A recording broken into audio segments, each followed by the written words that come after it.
ನಮಸ್ಕಾರ 9 ಗಂಟೆಯ ಪ್ರೈಮ್ ನ್ಯೂಸ್ಗೆ ಸ್ವಾಗತ. ನಾನು ಶಶಿಧರ್ ಭಟ್. ಎಂದಿನಂತೆ ಹಲವು ಸುದ್ದಿಗಳ ಜೊತೆಗೆ ನಾನು ಇಲ್ಲಿ ಬಂದಿದ್ದೇನೆ. ನನ್ನ ಜೊತೆಗೆ ಇಬ್ಬರು ಗಣ್ಯ ಅತಿಥಿಗಳಿದ್ದಾರೆ, ಇನ್ನೊಬ್ಬರು ನನ್ನ ಜೊತೆ ಜಾಯಿನ್ ಆಗ್ತಾರೆ. ಮೊದಲನೇದಾಗಿ ನೋಡೋಣ ಹೆಡ್ಲೈನ್ಸ್. ಸುಗಮ ಕಲಾಪ ನಡೆಯದ ಬಗ್ಗೆ ಆಡ್ವಾಣಿ ಬೇಸರ, ಬಿಜೆಪಿಯ ಹಿರಿಯ ಮುಖಂಡನ ಬಾಯಲ್ಲಿ ರಾಜೀನಾಮೆಯ ಮಾತು.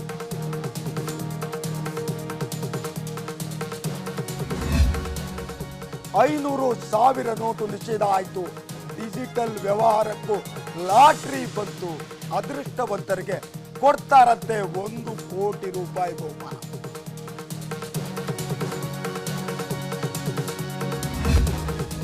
ಜಾಮೀನು ಸಿಕ್ಕರೂ ಸಿಗದ ಬಿಡುಗಡೆ ಭಾಗ್ಯ, ನ್ಯಾಯಾಂಗ ಬಂಧನಕ್ಕೆ ಸರ್ಕಾರಿ ಅಧಿಕಾರಿ ಜಯಚಂದ್ರ.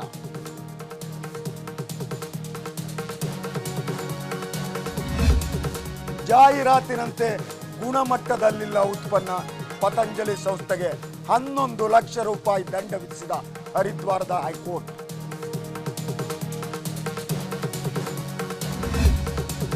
ಅನುರಾಗ್ ಠಾಕೂರ್ ಸುಳ್ಳು ಸಾಕ್ಷ್ಯ ಸಲ್ಲಿಸಿರೋ ಬಗ್ಗೆ ಸುಪ್ರೀಂ ಕೋರ್ಟ್ಗೆ ಮಾಹಿತಿ. ಜನವರಿ 3ರಂದು ನಿರ್ಧಾರವಾಗಲಿದೆ ಬಿಸಿಸಿಐ ಭವಿಷ್ಯ.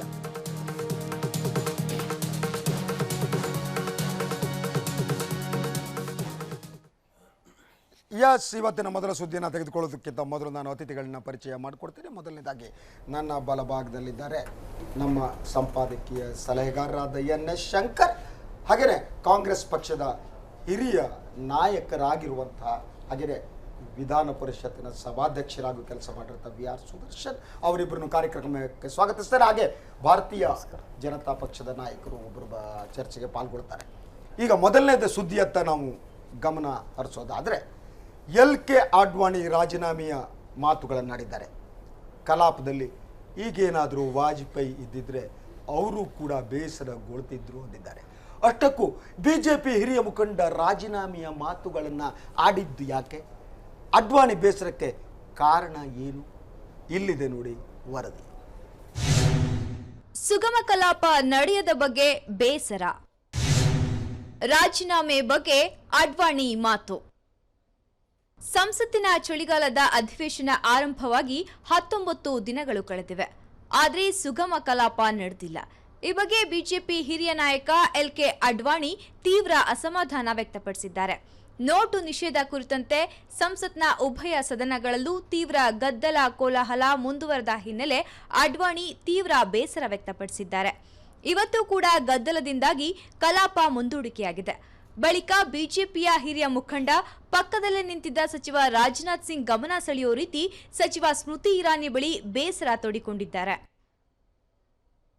ಕಲಾಪಕ್ಕೆ ಅಡ್ಡಿಪಡಿಸೋದನ್ನ ನೋಡಿದಾಗ ಲೋಕಸಭಾ ಸ್ಥಾನಕ್ಕೆ ರಾಜೀನಾಮೆ ನೀಡಬೇಕು ಅನ್ನುವ ಭಾವನೆ ಮೂಡುತ್ತೆ ಅಂತ ಅಡ್ವಾಣಿ ಹೇಳಿದ್ದಾರೆ. ವಾಜಪೇಯಿ ಇದ್ದಿದ್ದರೂ ಬೇಸರಗೊಳ್ತಾ ಇದ್ರು.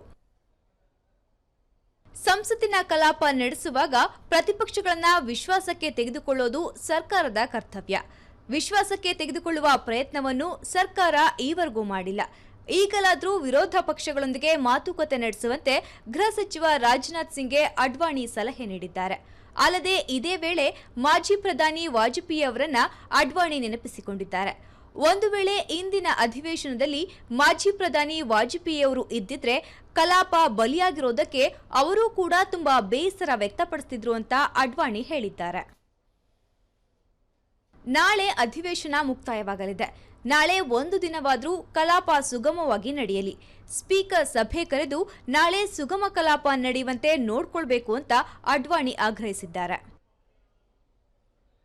ನೋಟು ಬ್ಯಾನ್ ವಿಚಾರ ಚರ್ಚೆ ಮಾಡಬೇಕು ಅಂತ ಅಡ್ವಾಣಿ ಹೇಳಿರೋದನ್ನ ಕಾಂಗ್ರೆಸ್ ಉಪಾಧ್ಯಕ್ಷ ರಾಹುಲ್ ಗಾಂಧಿ ಸ್ವಾಗತಿಸಿದ್ದಾರೆ.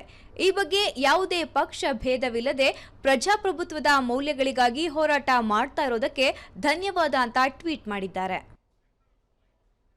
ಇವತ್ತು ಕಲಾಪ ಮುಂದೂಡಿಯಾದ್ರೂ ಅಡ್ವಾಣಿ ಸುಮಾರು 15 ನಿಮಿಷಗಳ ಕಾಲ ತಮ್ಮ ಸ್ಥಳದಲ್ಲೇ ಬೇಸರದಿಂದ ಕುಳಿತಿದ್ರು. ನೋಟು ನಿಷೇಧದ ಬಗ್ಗೆ ಅವಕಾಶ ಸಿಗದೇ ಇರೋದು ಬಿಜೆಪಿ ಹಿರಿಯ ಮುಖಂಡ ಅಡ್ವಾಣಿಗೆ ಬೇಸರ ತರಿಸಿದೆ. ಹರೀಶ್ ಗಂಜಲಗೋಡು, ಸುದ್ದಿ ಟಿವಿ, ನವದೆಹಲಿ. ಲಾಲಕೃಷ್ಣ ಅಡ್ವಾಣಿ ಏನು ಜನಸಂಘದ ಕಾಲದಿಂದ ಭಾರತೀಯ ಜನತಾ ಪಕ್ಷವಾಗಿ ಏನು ಪರಿವರ್ತನೆಗೊಂಡ ಮೇಲೂ ಕೂಡ ಆ ಪಕ್ಷದ ಬೆನ್ನೆಲುಬಾಗಿ ನಿಂತವರು. ಅವರಿಗೆ ಐರನ್ ಮ್ಯಾನ್ ಅಂತನೋ ಇನ್ನೊಂದೇನೋ ಹೆಸರು ಕೂಡ ಇತ್ತು. ಆದರೆ ಇವತ್ತು ಅವರು ಹೆಚ್ಚು ಅತೃಪ್ತರಂತೆ, ಎಲ್ಲವನ್ನ ಬಿಟ್ಟು ಎಲ್ಲಿಯೋ ಹೊರಟು ಹೋಗುವವರಾಗಿ ಕಾಣ್ತಾರೆ. ಅದ್ವಾನಿ ರಾಜಕೀಯ ಏನಿದೆ, ಒಂದು ಯುಗ ಅನ್ನಬಹುದಾದರೆ ಅದು ಮುಗಿತಾ ಇದೆಯಾ? ಆ ಮುಗಿಯುತ್ತಿರುವ ಮುನ್ಸೂಚನೆಯ ಇದು. ಹಾಗೆಯೇ ಅದ್ವಾನಿಯವರಿಗೆ ಅತೃಪ್ತಿ ಆಗಿದ್ದರೆ ಅದಕ್ಕೆ ಕಾರಣ ಏನಿರ್ಬೋದು? ಈ ಎಲ್ಲ ವಿಚಾರಗಳ ಬಗ್ಗೆ ನಾನು ಚರ್ಚೆ ಮಾಡ್ತೀನಿ. ಮೊದಲನೇದಾಗಿ ಸುದರ್ಶನ್ ಅವರೇ, ನಿಮಗನ್ನಿಸುವ ಹಾಗೆ ಅಡ್ವಾಣಿ ರಾಜಕೀಯ ನಿವೃತ್ತಿಯನ್ನು ಘೋಷಿಸುವ ಹಂತಕ್ಕೆ ಬಂದು ನಿಂತಿದ್ದಾರೆ ಅಂತ ತಮಗನ್ಸುತ್ತಾ? ಈ ದಿವಸ ಅವರೇನು ಪಾರ್ಲಿಮೆಂಟ್ ವಿಧಿವಿಧಾನಗಳ ಬಗ್ಗೆ ಎಲ್ಲ ಆಗ್ತಾ ಇರ್ತಕ್ಕಂಥ ಬೆಳವಣಿಗೆಗಳ ಬಗ್ಗೆ ಅವರ ಅಭಿಪ್ರಾಯಗಳನ್ನೇನು ಹೇಳಿದ್ದಾರೆ, ಅದು ನಿಜವಾಗ್ಲೂ ಕೂಡ ಅದು ಸಾರ್ವಜನಿಕ ಅಭಿಪ್ರಾಯ. ಸಾರ್ವಜನಿಕ ಮಹತ್ವವನ್ನು ಮತ್ತು ಪಾರ್ಲಿಮೆಂಟಿನ ಮಹತ್ವವನ್ನು ಗಮನದಲ್ಲಿಟ್ಟು ಅವರ ಮಾತುಗಳನ್ನು ಅವರು ಹೇಳಿದ್ದಾರೆ. ಅವರಿಗೆ ಹೇಳುವಂಥ ಮಾರ್ಗದರ್ಶನ ಮಾಡುವಂಥ ಅನುಭವ ಮತ್ತು ವಯಸ್ಸು ಕೂಡ ಇದೆ, ಮತ್ತು ಆ ವ್ಯಕ್ತಿತ್ವ ಮತ್ತು ಆ ನಾಯಕತ್ವ ಕೂಡ ಅವರಲ್ಲಿದೆ. ಇವತ್ತು ಇಡೀ ದೇಶದಲ್ಲಿ ಕಾಂಗ್ರೆಸ್ಗೆ ಇಷ್ಟು ದೊಡ್ಡ ಪ್ರಮಾಣದಲ್ಲಿ ಒಂದು ಪರ್ಯಾಯವಾದಂಥ ಒಂದು ವಿರೋಧ ಪಕ್ಷ ಅಥವಾ ಅದು ಆಡಳಿತ ಪಕ್ಷವಾಗಿ ಮಾರ್ಪಾಡಾಗಲಿಕ್ಕೆ ಅದ್ವಾನಿ ಮತ್ತು ವಾಜಪೇಯಿ ಅವರ ಶ್ರಮ ಭಾಳ ದೊಡ್ಡ ಪ್ರಮಾಣದಲ್ಲಿ ಇದೆ ಅನ್ನುವಂಥದ್ದು. ವೈಚಾರಿಕವಾಗಿ ಅವರವರ ವಿಚಾರಗಳು ಏನೇ ಇರಲಿ, ಆದರೆ ಒಂದು ದೊಡ್ಡ ಸಂಘಟನಾ ಶಕ್ತಿಯಾಗಿ ಅದನ್ನು ಮಾರ್ಪಾಡು ಮಾಡುವಂಥದ್ರಲ್ಲಿ ಅವರ ಪಾತ್ರ, ಅವರ ದುಡಿಮೆ, ಅವರ ಶ್ರಮ, ಅವರ ವಿವೇಚನೆ, ಅವರ ದೂರದೃಷ್ಟಿ ಭಾಳ ಕೆಲಸ ಮಾಡಿದೆ ಅನ್ನೋಂಥದ್ದನ್ನು ನಾವೆಲ್ಲ ಒಪ್ಕೊಳ್ಬೇಕಾಗತ್ತೆ. ಬಟ್ ಇವತ್ತು ಈ ಭಾರತೀಯ ಜನತಾ ಪಕ್ಷದಲ್ಲಿ ನಾನು ಮಾಡಬಹುದಾದ ಕೆಲಸ ಮುಗಿದಿದೆ ಅಥವಾ ನನಗೇನು ಕೆಲಸ ಇಲ್ಲ ಅನ್ನುವ ಒಂದು ಸ್ಥಿತಿಗೆ ಬಂದಿದ್ದಾರೆ ಅವರು. ಆದರೆ ನಿರಾಶೆ ಆಗಬಾರ್ದು, ಯಾಕಂತ ಹೇಳಿದ್ರೆ ಅವರಿಗೆ ಮಾರ್ಗದರ್ಶನ ಮಾಡುವಂಥ ಹಿರಿತನ ಇದೆ. ಅವರು ಮಾರ್ಗದರ್ಶಕ ಮಂಡಳಿ ಇದೆ, ಅದ್ರ ಸದಸ್ಯರು ಅದು ಭೇಟಿನೇ ಮಾಡಲ್ಲ. ಹೇಳಬೇಕಾಗತ್ತೆ ಅವ್ರ ಮಾತಿಗೆ ಅಲ್ಲಿ ಮಾನ್ಯತೆ ಇಲ್ಲ ಅಂತ ಹೇಳಿದ್ರೆ ಅರ್ಥ ಮತ್ತೆ ಯಾವ ದಿಕ್ಕಿನಲ್ಲಿ ಹೋಗ್ತಾ ಇದೆ ಅಂತೇಳಿ. ಸರ್ಕಾರ ಕೂಡ ಯಾವ ದಿಕ್ಕಿನಲ್ಲಿ ಹೋಗ್ತಾ ಇದೆ. ಯಾಕಂತ ಹೇಳಿದ್ರೆ ನಾನು ಆ ದಿವಸ ಕೂಡ ಚರ್ಚೆನಲ್ಲಿ ಭಾಗವಹಿಸಿದಾಗ ನಾ ಹೇಳಿದೆ, ನಾನು ಪ್ರಧಾನಮಂತ್ರಿಗಳಿಗೆ ಪಾರ್ಲಿಮೆಂಟಿಗೆ ಗೌರವ ಕೊಡಬೇಕು, ಈ ದೇಶದ ಜನರಿಗೆ ಮಾಹಿತಿಯನ್ನು ಕೊಡಬೇಕು ಅನ್ನೋಂಥ ಸದುದ್ದೇಶ ಇದ್ದಿದ್ದರೆ ಪಾರ್ಲಿಮೆಂಟ್ ಪ್ರಾರಂಭ ಆದ ಮೊದಲನೇ ದಿವಸನೇ ಅವರು ಡಿಮಾನಿಟೈಸೇಷನ್ ಬಗ್ಗೆ ಒಂದು ಸ್ಟೇಟ್ಮೆಂಟನ್ನು ಮಾಡಬೇಕಾಯಿತು. ಅವರೇ ಸುಮೋಟೋ ಒಂದು ಸ್ಟೇಟ್ಮೆಂಟನ್ನು ಮಾಡಿ ಇದ್ರ ಬಗ್ಗೆ ಚರ್ಚೆ ಆಗಬೇಕು, ನಿಮ್ಮ ಅಭಿಪ್ರಾಯಗಳನ್ನು ನಾನು ಕೋರ್ತೇನೆ, ನಿಮ್ಮ ಅಭಿಪ್ರಾಯಗಳನ್ನು ಕೂಡ ನಾನು ಆಡಳಿತದಲ್ಲಿ ಅಳವಡಿಸ್ಕೊಳ್ಳೋದಕ್ಕೆ ನಾನು ಪ್ರಯತ್ನ ಪಡ್ತೇನೆ ಮತ್ತು ಸಾರ್ವಜನಿಕರಿಗೂ ಕೂಡ ಈ ಮಾಹಿತಿಯನ್ನು ನಾನು ಹಂಚ್ಕೊಳ್ತೇನೆ ಅನ್ನೋಂಥ ಅಭಿಪ್ರಾಯವನ್ನು ಅವ್ರು ಹೇಳಬೇಕಾಯ್ತು. ಆದ್ರೆ ಅವ್ರು ಹಾಗೆ ಮಾಡಲಿಲ್ಲ. ಅವರು ಹಾಗೆ ಮಾಡದೆ ಪರಿಣಾಮ ಏನಾಗ್ತಾ ಇದೆ ಅಂತ ಹೇಳಿದ್ರೆ ಇವತ್ತು ಪಾರ್ಲಿಮೆಂಟ್ ದಿಕ್ಕಾಪಾಲ ಹೋಗ್ತಾ ಇದೆ, ಅದರ ಸಮಯ ವ್ಯರ್ಥ ಆಗಿ ಹೋಗ್ತಾ ಇದೆ ಅಲ್ವಾ? ಶಂಕರ್, ನಿಮ್ಗೆ ಅನಿಸುವಾಗೆ ಒಂದು ಇವತ್ತು ಅಡ್ವಾಣಿ ಅವರ ಈ ಹೇಳಿಕೆ ಅವರ ರಾಜಕೀಯ ಸುದೀರ್ಘ ರಾಜಕೀಯ ಬದುಕಿನ ಒಂದು ಅಂತ್ಯ ಅಂತ ತಮಗನ್ಸುತ್ತೆ? ಇದೇ ಕೊನೆ ಅಧ್ಯಾಯ ಅಂತ ಇಂಪ್ರೆಷನ್ ಬರೋ ಹಾಗೆ ಮಾತಾಡಿದ್ದಾರೆ ಅವರು. ಯಾಕೆ ಇದಕ್ಕೆ ಮುಂಚೆನೂ ಕೂಡ ಅವರು ಸುಮಿತ್ರಾ ಮಹಾಜನ್ಗೆ ಮತ್ತು ಅನಂತ್ ಕುಮಾರ್ಗೆ ಬೈದಿದ್ರು, ಕಲಾಪ ಹಾಳು ಮಾಡ್ತಾ ಇದ್ರು ಒಂದು ವಾರದಿಂದ. ಈಗ ಅವರು ಇದು ಫೈನಲ್ಲು ಅನ್ನೋ ಥರನೇ ಇನ್ನೇನು ಈ ಥರ ಹಾಳು ಮಾಡ್ಕೊಂಡು ಹೋಗ್ತೀರಿ. ಅವರು ಒಂದು ಭಾಳ ಇಂಪಾರ್ಟೆಂಟ್ ಮಾತು ಹೇಳಿದ್ರು, ಪ್ರತಿಪಕ್ಷಗಳನ್ನು ವಿಶ್ವಾಸಕ್ಕೆ ತಗೊಂಡು ನೀವು ಮಾಡಬೇಕಾಯ್ತು ಅಂದರೆ it's a direct attack on Modi done indirectly. ಪರೋಕ್ಷವಾಗಿ ಪ್ರತ್ಯಕ್ಷ ದಾಳಿ ಮಾಡಿದ್ದಾರೆ ಅವರು. ಈಗ ನಮ್ಮ ಜೊತೆಗೆ ಭಾರತೀಯ ಜನತಾ ಪಕ್ಷದ ಪ್ರತಿನಿಧಿಸುವಂತಹ ವಿವೇಕ್ ರೆಡ್ಡಿ ಅವರು ಬಂದಿದ್ದಾರೆ. ನಿಮ್ಮನ್ನು ಸ್ವಾಗತಿಸ್ತಾ ಮೊದಲನೇ ಪ್ರಶ್ನೆ, ಮೊದಲೇ ನಾವು ಚರ್ಚೆ ಮಾಡ್ತಾ ಇದ್ವಿ, ಇವತ್ತು ಏನು ಅಡ್ವಾಣಿ ಅವರು ಒಂದು ಮಾತನ್ನು ಹೇಳಿದ್ದಾರೆ, ನಾನು ರಾಜೀನಾಮೆ ನೀಡಬೇಕು ಅಂತ ಅನಿಸ್ತಾ ಇದೆ. ಸೊ ಅದ್ರ ಬಗ್ಗೆ ನಾವು ಚರ್ಚೆ ಮಾಡ್ತಾ ಇದ್ದೀವಿ. ನಿಮ್ಮ ಮೊದಲನೇ ಪ್ರಶ್ನೆ, ಅಡ್ವಾಣಿ ಅವರಿಗೆ ಭಾರತೀಯ ಜನತಾ ಪಕ್ಷದಲ್ಲಿ ನಾನು ಮಾಡಬೇಕಾದ ಕೆಲಸ ಮುಗಿದಿದೆ, ನನಗಿನ್ನೇನೂ ಕೆಲಸ ಇಲ್ಲ ಅನ್ನುವ ಮನಸ್ಥಿತಿಗೆ ಅವರು ಬಂದಿದ್ದಾರಾ? ಕೆಲಸ ಇದೆ, ಅವರ ಒಂದು ಎಕ್ಸ್ಪೀರಿಯನ್ಸ್ ಏನಿದೆ ಅದು ಇನ್ನಷ್ಟು ದಿನ ನಮ್ಮ ಭಾರತೀಯ ಜನತಾ ಪಾರ್ಟಿಗೆ ಬೇಕಿದೆ. ಹಾಗೂ ಧುರೀಣರು, ರಾಜಕೀಯ ನೈಪುಣ್ಯರು, ಹಲವಾರು ವರ್ಷದ ಸೇವೆ, ಆ ಎಲ್ಲ ಹಿನ್ನೆಲೆ ಹಾಗೂ ಭಾರತೀಯ ಜನತಾ ಪಾರ್ಟಿಯನ್ನು ಸುಮಾರು ಒಂದು 2 ದಶಕಗಳ ಕಾಲ ಮುಂದೆ ತಗೊಂಡೋಗಿದ್ದಾರೆ. ಭಾರತೀಯ ಜನತಾ ಪಾರ್ಟಿಯನ್ನು ಇಡೀ ದೇಶದಲ್ಲೇ ಅಗ್ರಗಣ್ಯ ಪಕ್ಷವನ್ನಾಗಿ ಎಸ್ ಅದೆಲ್ಲ ರೂಪಾಂತರ ಸರಿ ರೆಡ್ಡಿ ಅವರೇ. ಈಗ ನನ್ನ ಪ್ರಶ್ನೆ, ಅಂತ ಯಾವತ್ತೂ ಕೂಡ ನೀವು ಯಾವ ಇಂಡಿಯಾದ ರಾಜಕಾರಣದಲ್ಲಿ ಬೇರೆ ಯಾವ ನಾಯಕರು ತಗೊಳ್ಳಿ, ಅವರು ಯಾವಾಗಲೂ ಅಧೀರರಾದ ದುಃಖಪಟ್ಟ ಉದಾಹರಣೆಗಳಿದೆ. ಆದರೆ ಅಡ್ವಾಣಿ ಅವರ ರಾಜಕಾರಣದಲ್ಲಿ ಇದುವರೆಗೆ ಅವರು ಎಂದೂ ಅಧೀರರಾಗಲಿಲ್ಲ. ಅವರು ಆ ಕಾರಣಕ್ಕೆ ಅವರಿಗಿರುವ ಕಾಠಿಣ್ಯ, ಅವರ ಈಗ ಲೋಹ ಪುರುಷ ಅದು ನಾವು ಈಗ ಸುದರ್ಶನ್ ಹೇಳಿದಾಗ ಹಲವು ವಿಚಾರಗಳನ್ನ ಒತ್ತೇ ಇರ್ಬೋದು. ಅವರು ಬಾಬ್ರಿ ಮಸೀದಿ ಬೀಳುವ ಸಂದರ್ಭದಲ್ಲಿ ಅವರು ಉಮಾಭಾರತಿಯ ಜೊತೆಗೆ ನಿಂತ ದೃಶ್ಯ ಇದೆಯಲ್ಲ, ಅದು ಎಲ್ಲ ಸೆಕ್ಯುಲರ್ ವಾದಿಗಳಿಗೆ ದುಃಖ ಕೊಡುವಂಥದ್ದು, ನಮ್ಮಂತರಿಗೆ ನೋವು ಕೊಡುವಂಥದ್ದು. ಅಡಿಸಿ ಬಿಟ್ಬಿಡಿ. ಅದು ಬಿಟ್ಟರೆ ಈ ದೇಶದ ಅತ್ಯುನ್ನತ ನಾಯಕರಲ್ಲಿ ಒಬ್ಬರು ಅವರು ಇವತ್ತು ನನಗೆ ಇಲ್ಲಿರಬೇಕು ಅಂತ ಅನಿಸ್ತಾ ಇಲ್ಲ, ನನಗೆ ರಾಜೀನಾಮೆ ಕೊಡಬೇಕು ಅಂತ ಅನಿಸ್ತಾ ಇದೆ, ಇದು ಹೀಗೆ ಆ ದುಃಖ, ಅಸಹಾಯಕತೆ ಮತ್ತು ಅವರ ಮಾತಿನ ಹಿಂದೆ ಇದ್ದ ಭಾವ, ಅದು ನೋಡಿದ್ರೆ ನನಗೆ ಮುಗೀತು ಅಂತ ಅನಿಸ್ತಾ ಇದೆಯಪ್ಪ. ಖಂಡಿತವಾಗೂ ಇಲ್ಲ ಭಟ್ರೆ. ಇದು ಬಹುಶಃ ಈ ನಡವಳಿಗಳು, ಪಾರ್ಲಿಮೆಂಟಿನ ನಡವಳಿಗಳು ಮುಂದೆ ಸಾಗ್ತಾ ಇಲ್ಲ ಅನ್ನೋ ಒಂದು ಭಾವನೆ ಇರ್ತದೆ. ಅದು ಬಿಟ್ಟರೆ ರಾಜಕೀಯವಾಗಿ ಅವರು ಈ ದೇಶಕ್ಕಾಗಿ ನಾನು ಇನ್ನೇನು ಕೊಡಲಾರೆ ಅನ್ನೋದು ಇಲ್ಲ ಅವರಲ್ಲಿ. ಸರ್ ಸುದರ್ಶನ್, ನಿಮ್ಮ ಹತ್ರ ಬರ್ತೀರಿ. ಅವ್ರು ಹೇಳಿದ್ರು ಈ ನಮ್ಮ ಮಾರ್ಗದರ್ಶಕರು ಅಂತ. ಅಡ್ವಾಣಿ ಅವರು ನಮ್ಮ ಮಾರ್ಗದರ್ಶಕರು. ಮೋದಿ ಅವರು ಪ್ರಧಾನಿ ಆದ ಮೇಲೆ ಅವರು ಯಾವುದಾದ್ರೂ ಮಾರ್ಗದರ್ಶನ ಮಾಡಿದ, ಆ ಮಾರ್ಗದರ್ಶನವನ್ನು ಗಂಭೀರವಾಗಿ ಪರಿಗಣಿಸಿದ ಒಂದೇ ಒಂದು ಉದಾಹರಣೆ ಆದರೂ ಇದೆಯಾ? ಅವರೇ ಸ್ಪಷ್ಟ ಮಾಡಿದಾರಲ್ಲ, ನನಗೆ ಯಾರ ಮಾರ್ಗದರ್ಶನ ಅಗತ್ಯ ಇಲ್ಲ ಅಂತ ಅವರೇ ಹೇಳಿದಾರಲ್ಲ. ಯಾರು? ಪ್ರಧಾನಮಂತ್ರಿಗಳು ಸಾರ್ವಜನಿಕ ಭಾಷಣವನ್ನು ಮಾಡುವಂಥ ಸಂದರ್ಭದಲ್ಲಿ he's made it very clear, ಭಾಳ ಸ್ಪಷ್ಟವಾಗಿ ಅವರು ಹೇಳಿದ್ದಾರೆ ಅವರು. ಹಾಗಾಗಿ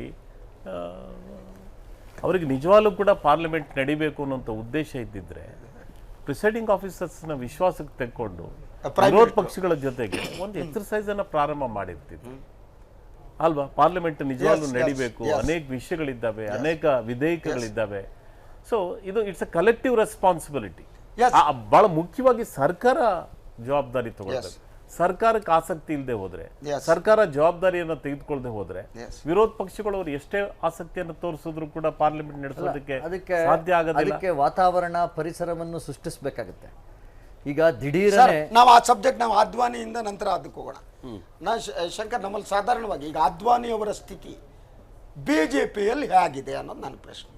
ಅವರು ಈ ಮಾತನ್ನು ಹೇಳೋದಕ್ಕೆ ತಕ್ಷಣ ಪಾರ್ಲಿಮೆಂಟ್ ನಡೆದಿರುವುದು ಕಾರಣವೋ ಅಥವಾ ಮೋದಿ ಪ್ರಧಾನಿಯಾದ ಮೇಲೆ ಕಂಟಿನ್ಯೂಸ್ ಆಗಿ ನಡೆದ ಎಲ್ಲ ಘಟನಾವಳಿಗಳು ಸೇರಿ ಒಟ್ಟಾರೆಯಾಗಿ ಅವರ ಮೇಲೆ ಇವತ್ತು ಸಾಕಪ್ಪ ನನಗಿಲ್ಲಿ ಜಾಗ ಇಲ್ಲ ಕಣ್ರಿ, ನಾನು ಹೊರಟು ಹೋಗ್ತೀನಿ ಅನ್ನೋ ಮನಸ್ಥಿತಿಗೆ ಬಂದಿದ್ದಾರೆ. ಇದು ನನ್ನ ಮುಂದಿರುವ ಪ್ರಶ್ನೆ.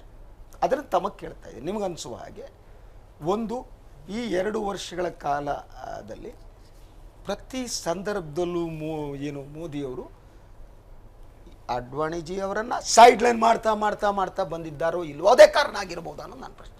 ಇಲ್ಲ, ಮೋದಿಯವರು ಪ್ರಧಾನಿ ಆದ ಕ್ಷಣದಿಂದನೂ ಯಾರಿಗೂ ಅವರು ನನಗಿಂತ ಹಿರಿಯರು, ನನಗೆ ಹೈಕಮಾಂಡೋ ಅಥವಾ ನಾನು ಇವ್ರ ಮಾರ್ಗದರ್ಶನ ಪಡಿಬೇಕು ಆ ಥರ ಅವ್ರ ಬಿಹೇವಿಯರ್ ಕೊಟ್ಟಿದ್ದೇ ಇಲ್ಲ, ಮಾಡೇ ಇಲ್ಲ.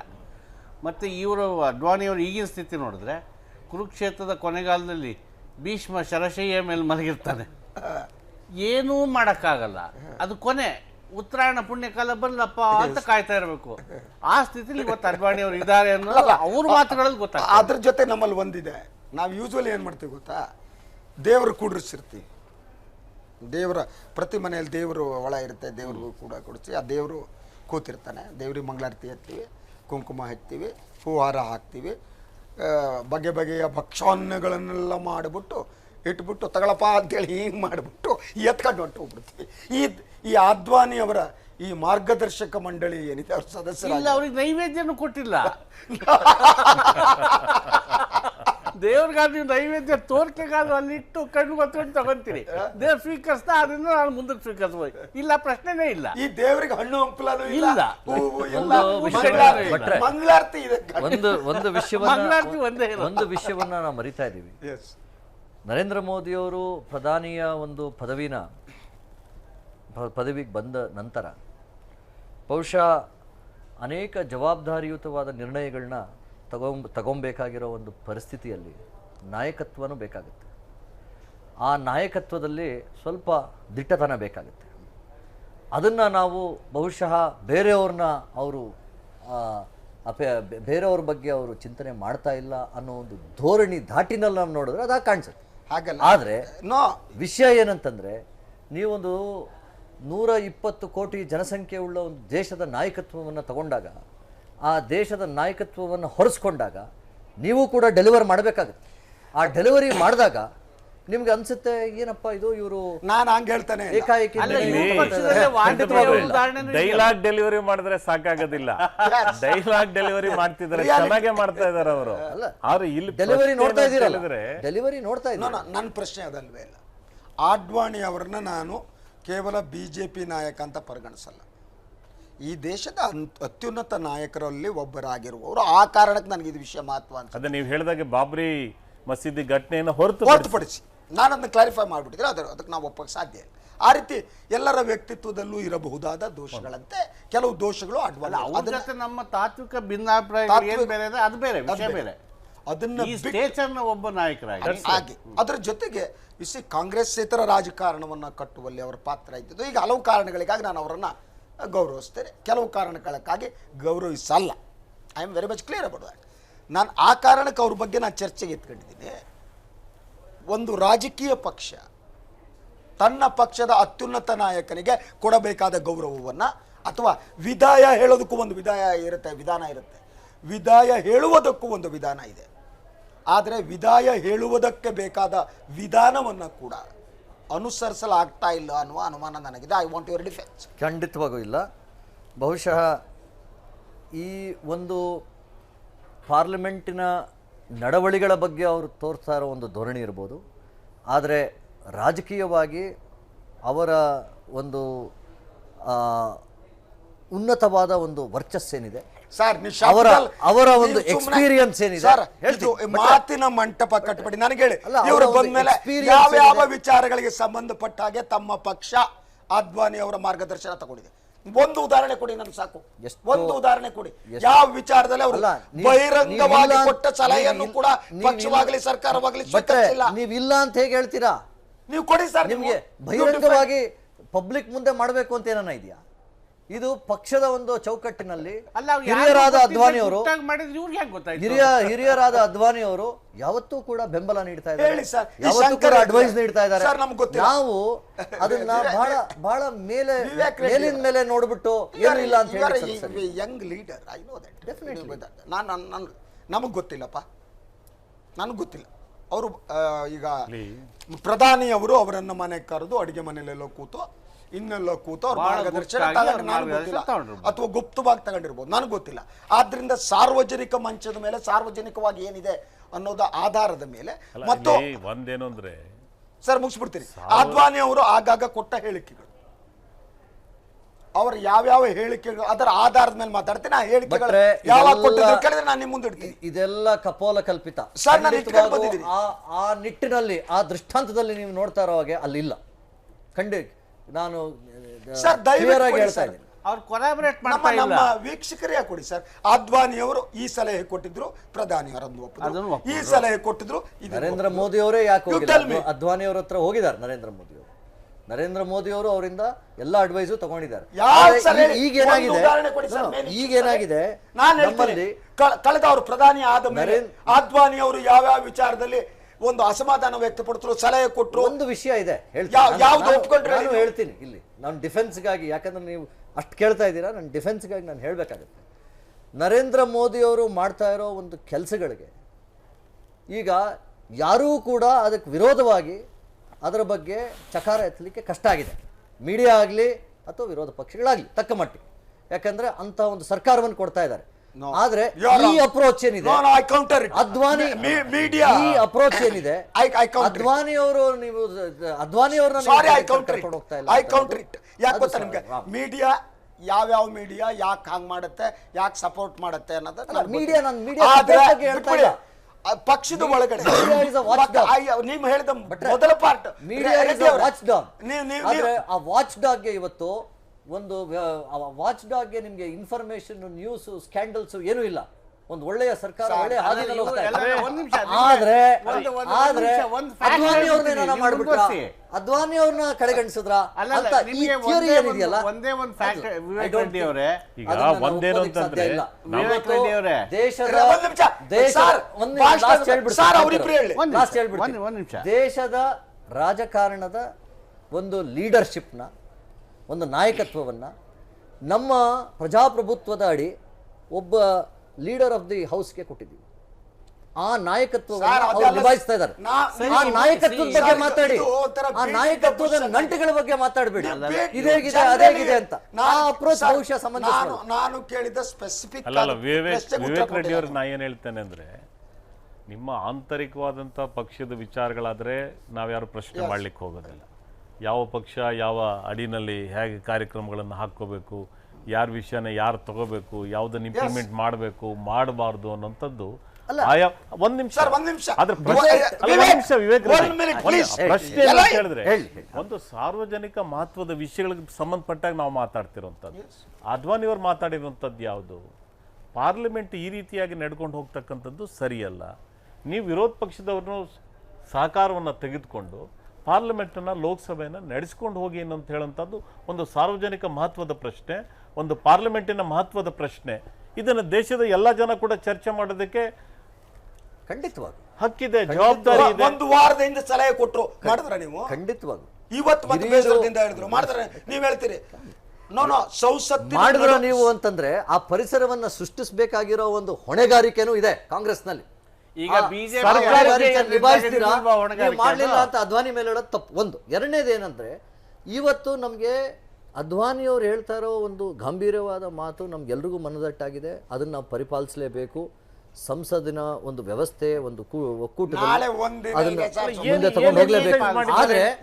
ಆದ್ರೆ ವಿಷಯ ಏನಂತಂದ್ರೆ, ನಮ್ ಡಿಸ್ಕಷನ್ ಎಲ್ಲ ಹೋಗ್ತಾ ಇದೆ ಅಂದ್ರೆ ಭಟ್ರೆ, ಅದನ್ನು ಚರ್ಚೆಗೆ ತರೋಣ. ಡಿಸ್ಕಷನ್ ಎಲ್ಲ ಹೋಗ್ತಾ ಇದೆ ಅಂತಂದ್ರೆ, ಮೋದಿಯವರ ಒಂದು ನಾಯಕತ್ವದ ಜವಾಬ್ದಾರಿ ಒಂದಿದೆ ಒಂದು ಕಡೆ ಇಡಿ, ಇನ್ನೊಂದು ಕಡೆ ಅದ್ವಾನಿ ಮೋದಿ ಅವರ ನಂಟಸ್ತಿನ ಬಗ್ಗೆ ನೀವು ಡಿಸ್ಕಷನ್ ಇಲ್ಲ. No, it is wrong. I am discussing today one of the senior most leaders of this country, veteran politician. He says, I want to go out from the politics. It is the serious issue for me, not your party politics or the relation between Modi and Advani. 15 ದಿನದಿಂದ ಆಗಿರೋ ಒಂದು ವ್ಯವಸ್ಥೆಗೆ ನಾವು ಅಷ್ಟು ದೀರ್ಘವಾಗಿ ನಾವು ಗಂಭೀರವಾಗಿ ಅದನ್ನ ನೋಡಬೇಕಾಗಿಲ್ಲ. ವಿಷಯ ಏನಂತಂದ್ರೆ, ಇವತ್ತು ನಾವು ನಾಯಕತ್ವದ ಬಗ್ಗೆ ಚರ್ಚೆ ಮಾಡೋಣ. ಸರ್, ನೀವು ಮೋದಿಯವರ ನಾಯಕತ್ವ ಹೇಗಿದೆ, ಯಾವ ದಾಟಿನಲ್ಲಿ ಹೋಗ್ತಾ ಇದೆ, ಯಾವ ನಿಟ್ಟಿನಲ್ಲಿ ಹೋಗ್ತಾ ಇದೆ, ಅದ್ರ ಬಗ್ಗೆ ನೀವು ಯಾಕೆ ಚರ್ಚೆ ಮಾಡ್ತಾರೆ? ಈಗ ನೀವು ಮೀಡಿಯಾದವರು ಏನು ಕ್ವಶನ್ ಮಾಡ್ತಿಲ್ಲ, ಆ ಥರದ ಸರ್ಕಾರ ಇವ್ರು ಕೊಡ್ತಿದೆ ಅಂತ ನೀವು ಹೇಳಿದ್ರಿ. I will just give you a fact. 80% of the media today is controlled by Ambani, one man. That Ambani is controlled by Modi, ಅಥವಾ Modi is controlled by Ambani, whatever. Media ತಗೊಳ್ಳಿ ಸರ್, ನೀವು ನ್ಯೂಸ್ ತಗೊಳ್ಳಿ. 20% media ಉಳಿದಿರೋರು ಇದಾರಲ್ಲ, ನಿಮ್ ಪ್ರಕಾರ 80% is controlled by Ambani ಅಂತಂದ್ರೆ ನಿಮ್ ಪ್ರಕಾರ ನೀವು ಹೇಳಿದ್ದನ್ನೇ ತಗೊಂಡ್ಬಿಡೋಣ. ಅದು ಸತ್ಯ ಅಲ್ಲ, ಆದ್ರೂ ಹೇಳಿದ್ದನ್ನೇ ತಗೋಣ. 20% ಉಳಿದಿರೋ ಮೀಡಿಯಾ ಅಟ್ಯಾಕ್ ಮಾಡಿ ಗವರ್ಮೆಂಟ್ ಸ್ಕೀಮ್ಸ್, ಗವರ್ಮೆಂಟ್ ಯೋಜನೆಗಳನ್ನ ನಿಮ್ಗೆ ಅಟ್ಯಾಕ್ ಮಾಡೋದಕ್ಕೆ ಪಾಯಿಂಟ್ಸ್ ಸಿಗ್ತಾ ಇಲ್ವಲ್ಲ. ನೀವು ಅಟ್ಯಾಕ್ ಮಾಡೋದಕ್ಕೆ ಯಾವ ಸಿಗ್ತಾ ಇಲ್ವಲ್ಲ. ಆದ್ರಿಂದ ಅರ್ಲಿಯರ್ ಗವರ್ಮೆಂಟ್ಸ್ಗಿಂತ ಒಂದಂತೂ ಸತ್ಯ ಭಟ್ರೆ, ಅರ್ಲಿಯರ್ ಗವರ್ಮೆಂಟ್ಸ್ಗಿಂತ ಸ್ಕ್ಯಾಮ್ ರಿಡನ್ ಗವರ್ಮೆಂಟ್ಸ್, ಅರ್ಲಿಯರ್ ಗವರ್ಮೆಂಟ್ಸ್ಗಿಂತ ಈ ಗವರ್ಮೆಂಟ್ ಒಂದು ಭಿನ್ನ ರೂಪದಲ್ಲಿ ಸಾಕ್ತಾ ಇದೆ. ಅದನ್ನ ನೀವು ಆ ಒಂದು ವಾಸ್ತವಿಕತೆಯನ್ನ ನೀವಿವತ್ತು ಅಲ್ಲಗಡಿಸೋದಕ್ಕೆ ಆಗ್ತಾ ಇಲ್ಲ. ನೀವು ತಪ್ಪಿಲ್ಲ ಸರ್. ನೀವು ಮೀಡಿಯಾಗೆ ದಯವಿಟ್ಟು ಸರ್ಕಾರವನ್ನ ಖಂಡಿಸೋದಕ್ಕೆ ಹಕ್ಕಿದೆ, ಆದ್ರೆ ಅದಕ್ಕೆ ಪ್ಲಾಟ್ಫಾರ್ಮ್ ಸಿಗ್ತಾ ಇಲ್ಲ, ಒಂದು ಮೆಥಡ್ ಸಿಗ್ತಾ ಇಲ್ಲ. ಹೇಳಿದ್ರಲ್ಲ, ಈಗ ಖಂಡಿಸೋದ ಟೀಕಾ ಮಾಡೋದಕ್ಕೆ ಏನು ಕಾರಣ ಕೊಡ್ತಿಲ್ಲ, ಹಾಗೆ ಹಿಂಗೆ ಅಂತ. ಒಂದು ನೆಕ್ಸ್ಟ್ ಒಂದು ಸ್ಟೋರಿ ಇದೆ, ಅದ್ರ ಬಗ್ಗೆ ಚರ್ಚೆ ಮಾಡೋಣ. ಇವತ್ತು ತಾವೇನು ತೀರ್ಮಾನ ತಗೊಂಡಿದ್ದು, ಲಾಟ್ರಿ ಮಾಡ್ತಿದ್ರಿ, ಏನು ಲಾಟ್ರಿ ಕತೆ ಹೇಳ್ತೀನಿ ಪ್ರೇಕ್ಷಕರೇ. ಈಗ ಒಂದು ವಿರಾಮ ತಗೋತೀನಿ. ವಿರಾಮದ ನಂತರ ನೀವು ಡಿಜಿಟಲೈಸ್ ವ್ಯವಹಾರ ಮಾಡಿದ್ರೆ ಲಾಟ್ರಿ ಮಾಡ್ತಾರೆ. ಈ ನಮ್ಮಲ್ಲಿ ಸಿಂಗಲ್ ಡಿಜಿಟ್ ಟೈಪ್ ವ್ಯವಹಾರಕ್ಕೆ ಬಂದು ನಿಂತಿದೆ ಸರ್ಕಾರ. ಪ್ರಿಯ ವೀಕ್ಷಕರ, ವಿರಾಮದ ನಂತರ ತಮಗೆಲ್ಲ ಮತ್ತೊಮ್ಮೆ ಸ್ವಾಗತ. ನಾನು ವಿರಾಮಕ್ಕಿಂತ ಮೊದಲೇ ಹೇಳಬೇಕಿತ್ತು, ನನಗೆ ಸ್ವಲ್ಪ ಥ್ರೋಟ್ ಇನ್ಫೆಕ್ಷನ್ ಇರೋದರಿಂದ ನನ್ನ ಧ್ವನಿ ಆವಾಗ ಹಿಡಿಯುತ್ತೆ, ಶಬ್ದಗಳು ಒಳಗಡೆ ಹೋಗೋದು ಹೊರಗೆ ಬರ್ತವೆ, ಹೊರಗೆ ಹೋಗೋದು ಒಳಗೆ ಬರ್ತದೆ, ಸ್ವಲ್ಪ ಪ್ರಾಬ್ಲಮ್ ಆಗ್ತಾಯಿದೆ, ದಯವಿಟ್ಟು ಕ್ಷಮೆ ಇರಲಿ. ಈಗ ಮುಂದಿನ ಸುದ್ದಿಯತ್ತ ನೋಡ. ಜನಸಾಮಾನ್ಯರು ಕಾಸಿಗಾಗಿ ಪರದಾಡೋದು ಇನ್ನೂ ತಪ್ಪಿಲ್ಲ. ಈ ಸಮಸ್ಯೆ ಬಗೆಹರಿಸಿಕೊಳ್ಳಬೇಕಾದ ಸರ್ಕಾರ ಈಗ ಡಿಜಿಟಲ್ ದೇಶದ ಕನಸನ್ನು ಕಾಣ್ತಾ ಇದೆ. ಆನ್ಲೈನ್ ವ್ಯವಹಾರವನ್ನು ಉತ್ತೇಜಿಸೋದಕ್ಕೆ ಕೇಂದ್ರ ಹೊಸ 2 ಯೋಜನೆಗಳನ್ನು ಇವತ್ತು ಘೋಷಿಸಿದೆ. ಲಕ್ಕಿ ಡ್ರಾ ನಡೆಸಿ ಸರ್ಕಾರವೇ ಬಹುಮಾನ ನೀಡಲಿದೆ. ಆ ಕುರಿತ ಸ್ಟೋರಿ ನೋಡಿ.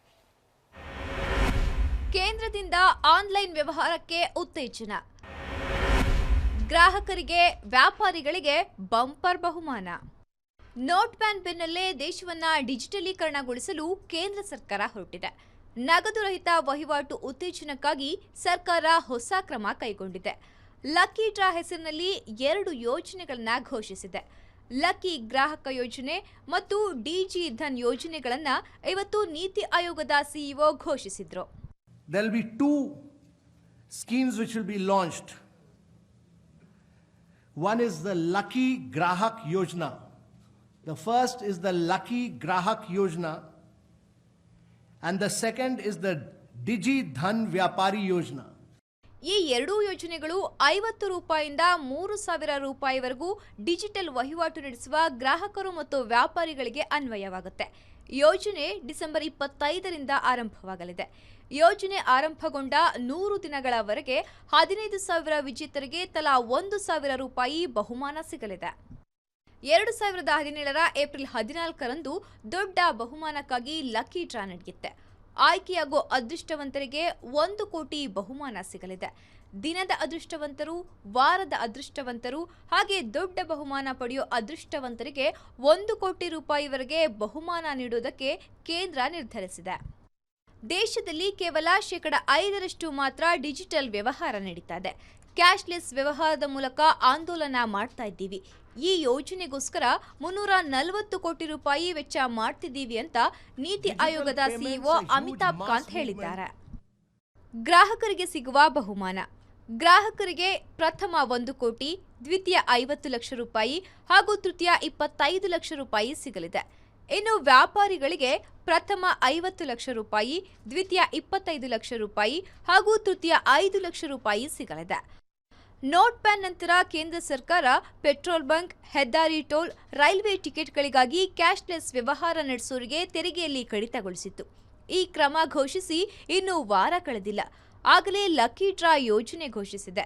ಜನ ಹಣಕ್ಕಾಗಿ ಪರದಾಟ ತಪ್ಪಿಸೋ ಕೆಲಸ ಇನ್ನೂ ಆಗಿಲ್ಲ. ಅಂಥದ್ರಲ್ಲಿ ಇಂಥ ಯೋಜನೆ ಯಾಕೆ ಅನ್ನೋದು ಪ್ರಶ್ನೆ. ಪ್ರಿಯದರ್ಶಿನಿ, ನ್ಯೂಸ್ ಬ್ಯೂರೋ, ಸುದ್ದಿ ಟಿವಿ. ಎಸ್, ಲಾಟ್ರಿ ಈ ದೇಶಕ್ಕೆ ತುಂಬ ಹಳತು. ಹಾಗೇನೆ OC ಅಂತ ನಡೆಯುತ್ತೆ, ನಿಮ್ಗೆ ಗೊತ್ತಿರೋ, ಉತ್ತರ ಕರ್ನಾಟಕದಲ್ಲಿದ್ರೂ ಗೊತ್ತಿರುತ್ತೆ ನಿಮಗೆ. ಓಪನಿಂಗ್ ಆ್ಯಂಡ್ ಕ್ಲೋಸಿಂಗ್ ಅಂತ. ಬೆಳಗ್ಗೆ 1 ನಂಬರ್ ಕಟ್ಬೇಕು, 2 ನಂಬರ್ ಇರುತ್ತೆ. ಅದಕ್ಕೆ 1 ನಂಬರ್ ಕಟ್ಟಿದರೆ ನಿಮಗೆ ಅವನು ₹1 80 ಕೊಡ್ತಾನೆ. 2 ನಂಬರ್ ಕಟ್ಟಿದರೆ ₹1 800 ಕೊಡ್ತಾನೆ. ಸೊ ಇದಕ್ಕೆ OC ಅಂತ. ಇದು ಇಲ್ಲಿ ಮಟಕ OC.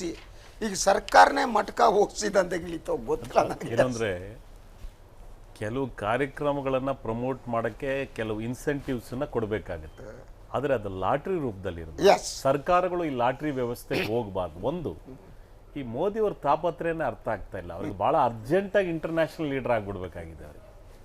ಅವರಿಗೆ ಬೇರೆ ಬೇರೆ ದೇಶಗಳಲ್ಲಿ ಅವರೊಂಥರ visiting prime minister of the country. ಅವರು ಬೇರೆ ಬೇರೆ ಹೊರ ದೇಶಗಳನ್ನ ಅಡ್ವಾನ್ಸ್ಡ್ ಕಂಟ್ರೀಸನ್ನು ನೋಡಿ ನೋಡಿ ಏನಾಗಿದೆ, ಅರೆ ಇಲ್ಲಿ 70% ಹಳ್ಳಿಗಳಲ್ಲಿದ್ದಾರೆ. ಅವರಿಗೆ ನಿಜವಾಗ್ಲೂ ಕೂಡ ಆನ್ಲೈನ್ ವ್ಯವಸ್ಥೆ ಬೇಕಾಗುತ್ತೆ. ಗ್ಲೋಬಲೈಸೇಷನ್ ಕಾಲದಲ್ಲಿ ನಾವು ಪ್ರಪಂಚದ ಬೇರೆ ಬೇರೆ ದೇಶಗಳ ಜೊತೆಗೂ ಕೂಡ ಕಾಂಪೀಟ್ ಮಾಡಬೇಕಾಗುತ್ತೆ. ಅವರು ಫೇಸ್ ಮ್ಯಾನರ್ಲಿ ಹೋಗಬೇಕು ಅನ್ನೋ ಆಲೋಚನೆನೇ ಅವ್ರಿಗೆ ಒಳಿತಾ ಇಲ್ಲ. ಅವ್ರು ಏನು ಮಾಡ್ಬೋದಾಗಿತ್ತು, ಈ ಆನ್ಲೈನ್ ವ್ಯವಸ್ಥೆನ ಮೊದಲು ಕಾರ್ಪೊರೇಷನ್ ಲಿಮಿಟ್ಸಲ್ಲಿ ಇಂಟ್ರೊಡ್ಯೂಸ್ ಮಾಡೋದು. ಅಲ್ಲಿ ಬರುವಂಥ ಫೀಡ್ಬ್ಯಾಕ್ಗಳನ್ನು ತಗೊಂಡು ಅಲ್ಲಿ ಏನಾದರೂ ತಪ್ಪುಗಳಾದರೆ ಅದನ್ನು ಕರೆಕ್ಷನ್ಸನ್ನು ಮಾಡಿಕೊಂಡು ನೆಕ್ಸ್ಟ್ ಸೆಕೆಂಡ್ ಫೇಸಲ್ಲಿ ಅದನ್ನು ಡಿಸ್ಟ್ರಿಕ್ಟ್ ಹೆಡ್ ಕ್ವಾರ್ಟರ್ಸ್ಗೆ ಅದನ್ನು ರೀಚ್ ಮಾಡೋಂಥದ್ದು. ಅದಾದ ಮೇಲೆ ಅದನ್ನು ತಾಲೂಕು ಹೆಡ್ ಕ್ವಾರ್ಟರ್ಸ್ಗೆ ಹೋಗೋಂಥದ್ದು.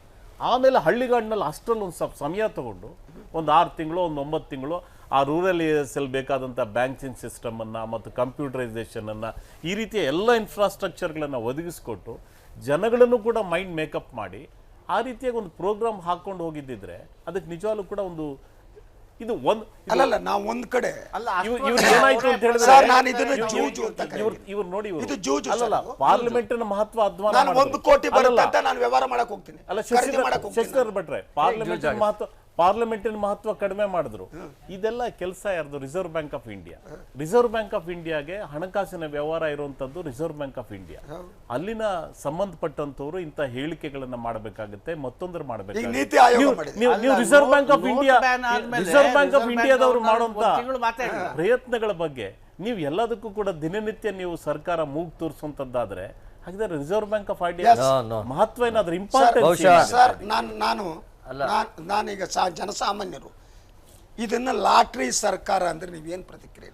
ಶಶಿಧರ್ ಭಟ್ರೆ ಸರ್ ಹೇಳಿ. ಲಾಟ್ರಿ ಸರ್ಕಾರ ಈಗ ಮಡ್ಕ ಅಂದ್ರಿ, ನೀವು ಹಣ ಇಲ್ಲ ಅಂತ ಹೇಳ್ಬಿಟ್ಟು ಲಾಟ್ರಿ ವ್ಯವಹಾರದಂತೆ ಮಾಡಿದ್ರೆ ಮಡ್ಕ ಅಂತಂದ್ರಿ, ಲಾಟ್ರಿ ಅಂದ್ರೆ ಇದು ಗ್ಯಾಂಬ್ಲಿಂಗ್ ಅಂತಂದ್ರಿ.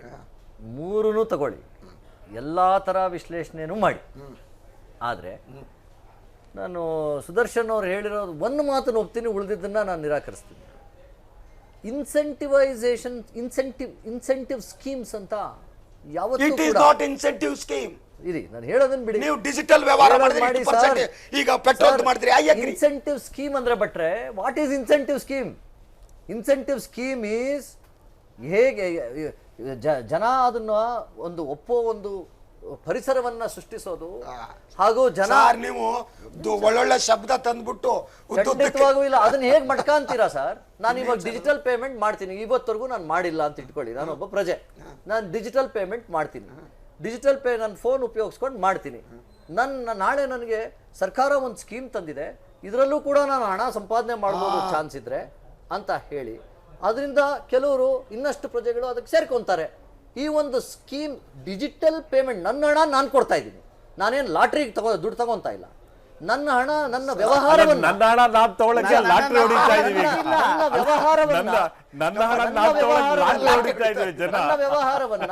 ಡಿಜಿಟಲ್ ಮೂಲಕ ನಾನು ಮಾಡ್ತಾ ಇದ್ದೀನಿ. ಆದ್ರೆ ಇದರಲ್ಲಿ ಒಂದು ಭಿನ್ನ ಒಂದು ನೋಟಾನು ಇದೆ, ಭಿನ್ನ ಒಂದು ದೃಷ್ಟಾಂತನೂ ಇದೆ.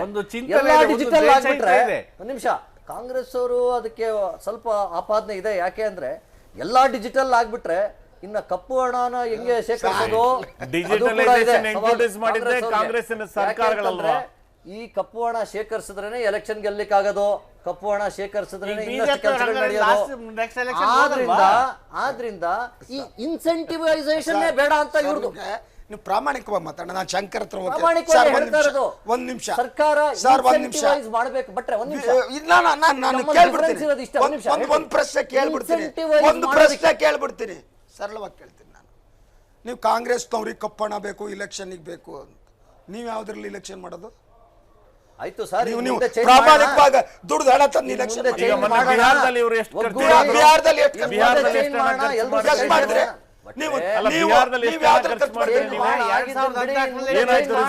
ಒಂದು ಹೊಸ ಒಂದು ಮಾರ್ಗವನ್ನ ಸೃಷ್ಟಿಸೋಣ.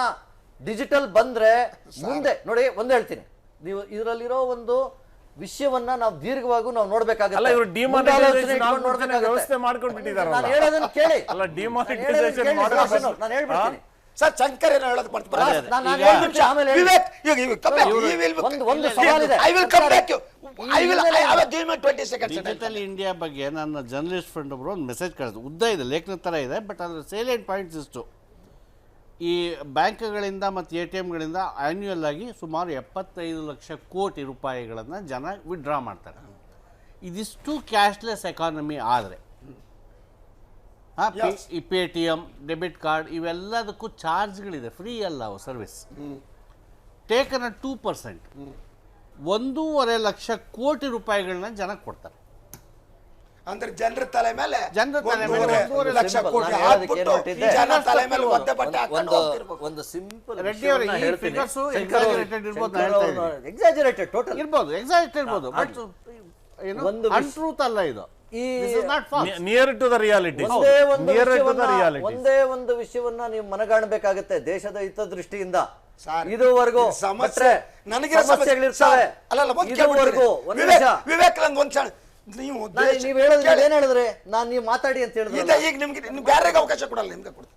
ತಾವು ದೇಶದ ಹಿತದೃಷ್ಟಿ, ಇದು ನನಗೆ ಗೊತ್ತಿಲ್ಲ, ದೇಶದ ಹಿತದೃಷ್ಟಿ ಯಾವುದು ಇದು ಗೊತ್ತಿಲ್ಲ ನನಗೆ. ದೇಶಾಭಿಮಾನವೋ ಇನ್ನೊಂದು ಇದು ಗೊತ್ತಿಲ್ಲ ನನಗೆ. ಅದರದ್ದು ಗಡಿ ಕಾಯುವುದು, ಗಡಿ ಬಲಿದಾನ ಅದೂ ಗೊತ್ತಿಲ್ಲ ನನಗೆ. ನಾನೊಬ್ಬ ಈ ದೇಶದ ಸಾಮಾನ್ಯ ಪ್ರಜೆ, ನಮ್ಗಿದು ಗೊತ್ತಿಲ್ಲ, ನಮ್ಗೆ ಯಾವ ಶಬ್ದಗಳು ಗೊತ್ತಿಲ್ಲ ನಮಗೆ. ನಾನು ಕೇಳ್ತಾ ಇರೋದು ತುಂಬ ಸರಳವಾಗಿ, ಈ ಡಿಮಾನಿಟೈಸೇಷನ್ ನಂತರ ಸಾಮಾನ್ಯ ಜನ ಏನು ತೊಂದರೆ ಅನುಭವಿಸಿರೋ ಅಂತ ನನಗೆ ಮುಖ್ಯ.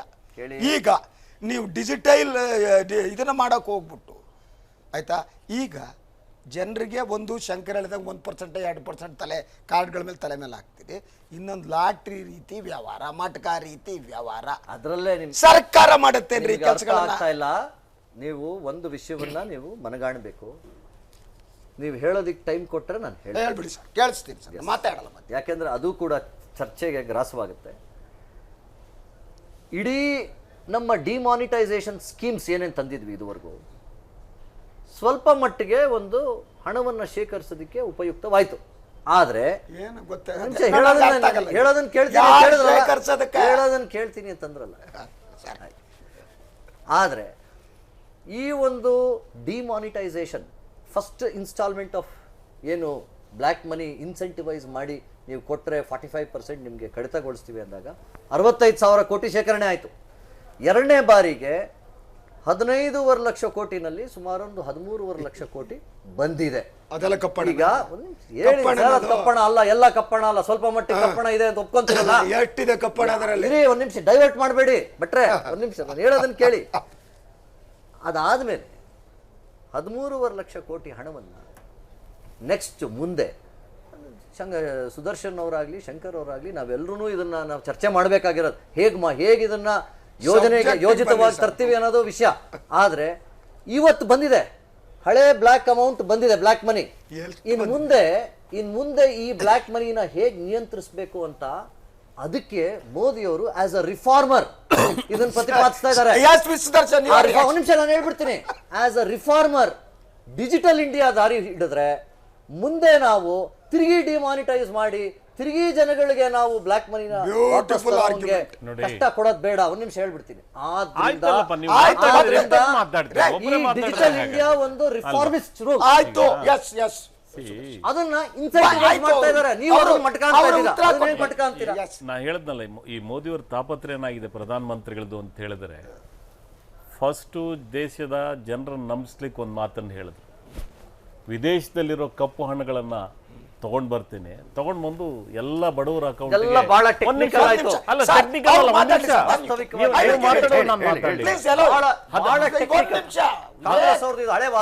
ಹಳೆವಾದ ಅಲ್ಲ, ಹಳೆವಾದ ಆದ್ರೂ ಕೂಡ it's near to the realities, ground reality. ಇವತ್ತಿಗೂ ಕೂಡ ಜನರು ಮಾತಾಡ್ತಿದ್ದಾರೆ, ಕೇಳೋ ಹಕ್ಕಿದೆ ಜನರಿಗೂ ಕೂಡ.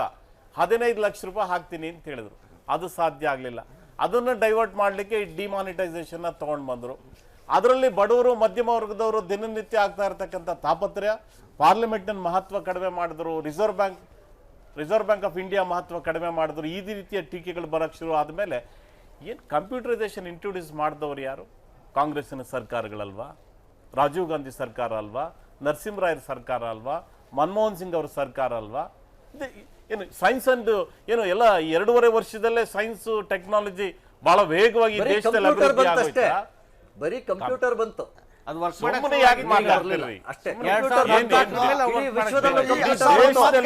ಇಡೀ ವಿಶ್ವದಲ್ಲಿ ಕಂಪ್ಯೂಟರ್ ಬಂತು, ಇಲ್ಲೂ ಕಂಪ್ಯೂಟರ್ ಬಂತು. ಒಂದ್ ನಿಮಿಷ, ಇಂಡಿಯಾದಲ್ಲಿ ಟೆಲಿಫೋನ್ ದೂರ ಸಂಪರ್ಕ ಕ್ರಾಂತಿ ಆಯ್ತು. C.dot ಗೊತ್ತಲ್ಲ? ಸಾಂಪಿಟ್ರೋಡ ಯಾರು ಮಾಡಿದ್ದು? ಯಾವ ಕಾಲದಲ್ಲಿ ಆಯ್ತು? ಯಾವಾಗಾಯ್ತು ಅಲ್ವಾ? ವಾಸ್ತವವನ್ನ ರಾಜಕೀಯ ಕಾರಣಕ್ಕಾಗಿ ಅಲ್ಲ. ಇವರು ಮಾತಾಡೋ ದಾಟಿ ಹೇಗೆ ಅಂತ ಹೇಳಿದ್ರೆ ಈ ಎಲ್ಲ 2.5 ವರ್ಷದಲ್ಲಿ ಇವರೇ ಇಡೀ ದೇಶದಲ್ಲಿ ಎಲ್ಲ ಡಿಜಿಟಲ್ ಕ್ರಾಂತಿಯನ್ನ ಮನೆಗೆ ಮುಟ್ಸೋ ಒಂದು ಹಂಬಲ ಇದೆಯಲ್ಲ, ಆ ಹಂಬಲದಿಂದ ಆಸೆ ಏನು? ಒಂದು ಆಶಾಭಾವನೆ ಏನು? ನೋಡಿದ್ರೆ ಆ ಆಶಾಭಾವನೆ ಹೇಳ್ಬಿಡ್ತೀನಿ. ಆಶಾಭಾವನೆ ಏನಂದ್ರೆ ಇನ್ ಮುಂದೆ ಈ ಕಪ್ಪು ಹಣ ಸೃಷ್ಟಿ ಆಗೋದು ಕಡಿಮೆ ಆಗ್ಲಿ ಅನ್ನೋ ಒಂದು ಆಶಾಭಾವನೆ. ಅದನ್ನ ನಾವು ಮರಿತಾ ಇದೀವಿ. ನಾವೇನ್ ಮಾಡ್ತಾ ಇದೀವಿ? ಓಹೋ, ಡಿಜಿಟಲ್ ಇನ್ಸೆಂಟಿವೈಸೇಷನ್, ಇದು ಮಡ್ಕ, ಇದು ಗ್ಯಾಂಬ್ಲಿಂಗ್. ಒಂದು ವರದಿ ನೋಡ್ತಾ ಇದ್ದೆ. ತಿರುಪತಿ ದೇವಸ್ಥಾನ ಇದೆಯಲ್ಲ, ತಿರುಪತಿ ದೇವಸ್ಥಾನದ ಒಬ್ಬ ಪ್ರಭಾವಿ ವ್ಯಕ್ತಿ ಏನಿದ್ದಾರೆ ಅವರು ಸಿಕ್ಕಾಕೊಂಡ್ರೆ ಗೊತ್ತಲ್ಲ, ಹೊಸ ನೋಟ್ ಸಿಕ್ತು ಗೊತ್ತಾ ನಿಮ್ಗೆ? ಆ ದೇವಸ್ಥಾನದ ಆಡಳಿತ ಮಂಡಳಿ ಯಾರು ರೆಡ್ಡಿ 250 ಕೋಟಿನೋ ಎಷ್ಟು 500 ಕೋಟಿನೇನೋ ಎಷ್ಟೋ ಕೋಟಿ ಬಿಡಿ. ಇವತ್ತು ಯಾವುದೋ ವರದಿ ನೋಡ್ತಿದ್ದೆ, ಆ ಹಣ ಎಲ್ಲಿಂದ ಬಂತು ಅಂದ್ರೆ ಪ್ರಿಂಟಿಂಗ್ ಪ್ರೆಸ್ ಡೈರೆಕ್ಟ್ ಬಂದಿದೆ. ಅಂದ್ರೆ ಯಾವುದೋ ಒಂದು ದೇವಸ್ಥಾನದ ರೆಡ್ಡಿಗೆ ಮಿಂಟಿಂದ 300-400 ಕೋಟಿ ನೀವು ಪ್ರಿಂಟಿಂಗ್ ಪ್ರೆಸ್ ಇಂದ ಬರುತ್ತೆ ಅಂತಂದ್ರೆ ಎಷ್ಟು ಜನ ರಾಜಕಾರಣಿಗಳ ಮನೆಗೆ ಇನ್ನೊಬ್ಬರ ಮನೆಗೆ ಪ್ರಿಂಟಿಂಗ್ ಪ್ರೆಸ್ ಇಂದ ಅಂದ್ರೆ ಅಲ್ಲಿ ಸರ್ಕಾರದ ಸಹಕಾರ ಇರಬೇಕಲ್ಲ ಅಲ್ಲಿ. ಹೇಗೆ ಬರುತ್ತೆ ಅದು, ಹೇಗೆ ಹೋಗುತ್ತೆ ಅದು? ಭಟ್ರೆ ಹೇಳಿ ಡಿಮಾನಿಟೈಸೇಷನ್ ಯಾವುದೋ ತಿರುಪತಿ ದೇವಸ್ಥಾನ ಒಂದು ನಿದರ್ಶನವನ್ನ ಇಟ್ಕೊಂಡು ಡಿಮಾನಿಟೈಸೇಷನ್ ಹೇಳಿ, ಯಾಕೆ ಮಾಡಿ I want to know. Printing press ಇಂದ ಇರೋದು 4 ಪ್ರಮಾದ ಆಗಿದ್ರೆ ಆ ಪ್ರಮಾದವನ್ನು ಹುಡುಕ್ತಿವಿ.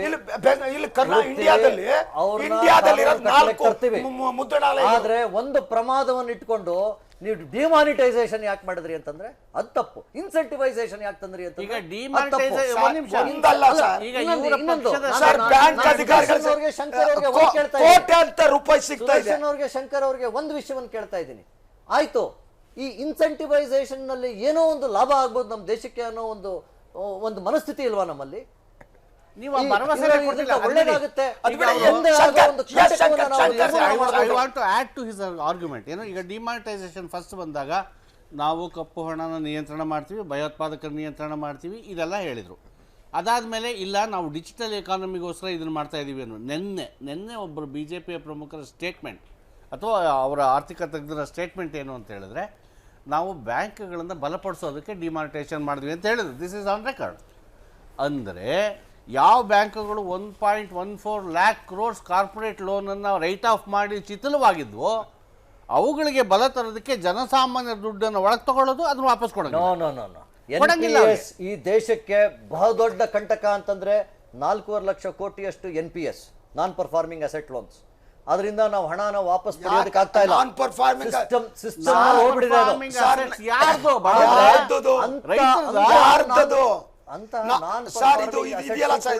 ಶಂಕರ್ ಅವರು ಸ್ವಲ್ಪ ಕನ್ಫ್ಯೂಸ್ ಆಗ್ತಾ ಇದ್ದಾರೆ. ದೇಶವನ್ನ ಒಂದು ಸುಧಾರಣೆಗೆ ತರಬೇಕಾದ್ರೆ ದೇಶವನ್ನ ಸುಧಾರಣೆಗೆ ತರಬೇಕಾದ್ರೆ ನೀವು ಎಂಪ್ಲಾಯ್ಮೆಂಟ್ ಸ್ಕೀಮ್ಸ್ನೂ ಸದೃಢಪಡಿಸಬೇಕು, ಇಂಡಸ್ಟ್ರಿನೂ ಸದೃಢಪಡಿಸಬೇಕು, ಅಗ್ರಿಕಲ್ಚರಲ್ ಸೆಕ್ಟರ್ ಸದೃಢಪಡಿಸಬೇಕು, ಇಂಡಸ್ಟ್ರಿಯಲ್ ಸೆಕ್ಟರ್ ನಲ್ಲಿ ಮ್ಯಾನುಫ್ಯಾಕ್ಚರಿಂಗ್ ಉತ್ತೇಜನ ಕೊಡಬೇಕು ಅಂತಂದ್ರೆ ನೀವು ಕೂಡ ಸ್ವಲ್ಪ ಹಣವನ್ನು ಕೊಡಬೇಕಾಗುತ್ತೆ. ಆದ್ರಿಂದ ನಾವು ಅದನ್ನ ಬರೀ ಐಸೋಲೇಟೆಡ್ ಆಗಿ ತಗೊಂಡು ಇದೇ ಫೈನಲ್ ಅಂತ ಹೇಳಿದ್ರೆ not at the cost of common man. It is not at the cost of common man. Shankar ಒಂದು ಪ್ರಶ್ನೆ ಕೇಳಿ, ಒಂದು ನಿಮಿಷ ತಾವು ಉತ್ತರ ಕೊಡಿ. ಶಂಕರ್ ಒಂದು ಪ್ರಶ್ನೆ ಕೇಳಿ. ಈ ನಾನ್ ಪರ್ಫಾರ್ಮಿಂಗ್ ಏನ್ ಅಸೆಟ್ ಲೋನ್ಸ್ ಏನಿದೆ ಯಾರ್ದು ಜನಗಳು ಆ ಹೆಸರಿನಲ್ಲಿ ಯಾರ್ಯಾರು ಲೋನ್ಗಳು ವೇವ್ ಆಫ್ ಮಾಡಿದಿರಿ? ನೀವು ಅಧಿಕಾರಕ್ಕೆ ಬಂದ್ಮೇಲೆ ಯಾರ್ಯಾರು ಲೋನ್ಗಳು ವೇವ್ ಆಫ್ ಯಾರ ಲೋನು ವೇವ್ ಆಫ್ ಆಗಿಲ್ಲ? ಯಾರು ಹೇಳಿದ್ರು ವೇವ್ ಆಫ್ ಮಾಡಿದ್ರು ಅಂತ ನಿದರ್ಶನ ಕೊಡಿ. NPA ಯಾರು ವೇವ್ ಆಫ್ ಮಾಡಿದ್ದಾರೆ? ಇವತ್ತು NPA ಸ್ಟ್ಯಾಂಡಿಂಗ್ ಲೋನ್ಸ್ ಆಗಿ ಎಲ್ಲ ಡೆಟ್ ರಿಕವರಿ ಟ್ರಿಬ್ಯುನಲ್ಸ್ ಮುಂದೆ ಇದೆ cases. Banks are unable to recover. Recover ಮಾಡಬೇಕಾದ್ರೆ ಸರ್ಕಾರ ಸುತ್ತೋಲೆಗಳು ಹೊರಡಿಸಿ ಬ್ರಿಂಗ್ ಇಟ್ ಟು ಆಕ್ಷನ್ ಅಂತ ಹೇಳ್ತಾ ಇದ್ದಾರೆ. ಹಲವಾರು ಕೇಸ್ಗಳು ಆಗ್ತಾ ಇದೆ, ಸೆಕ್ಯೂರಿಟೈಸೇಷನ್ ಆಕ್ಟ್ ನಲ್ಲಿ ಇಂಪ್ಲಿಮೆಂಟ್ ಆಗ್ತಾ ಇದೆ.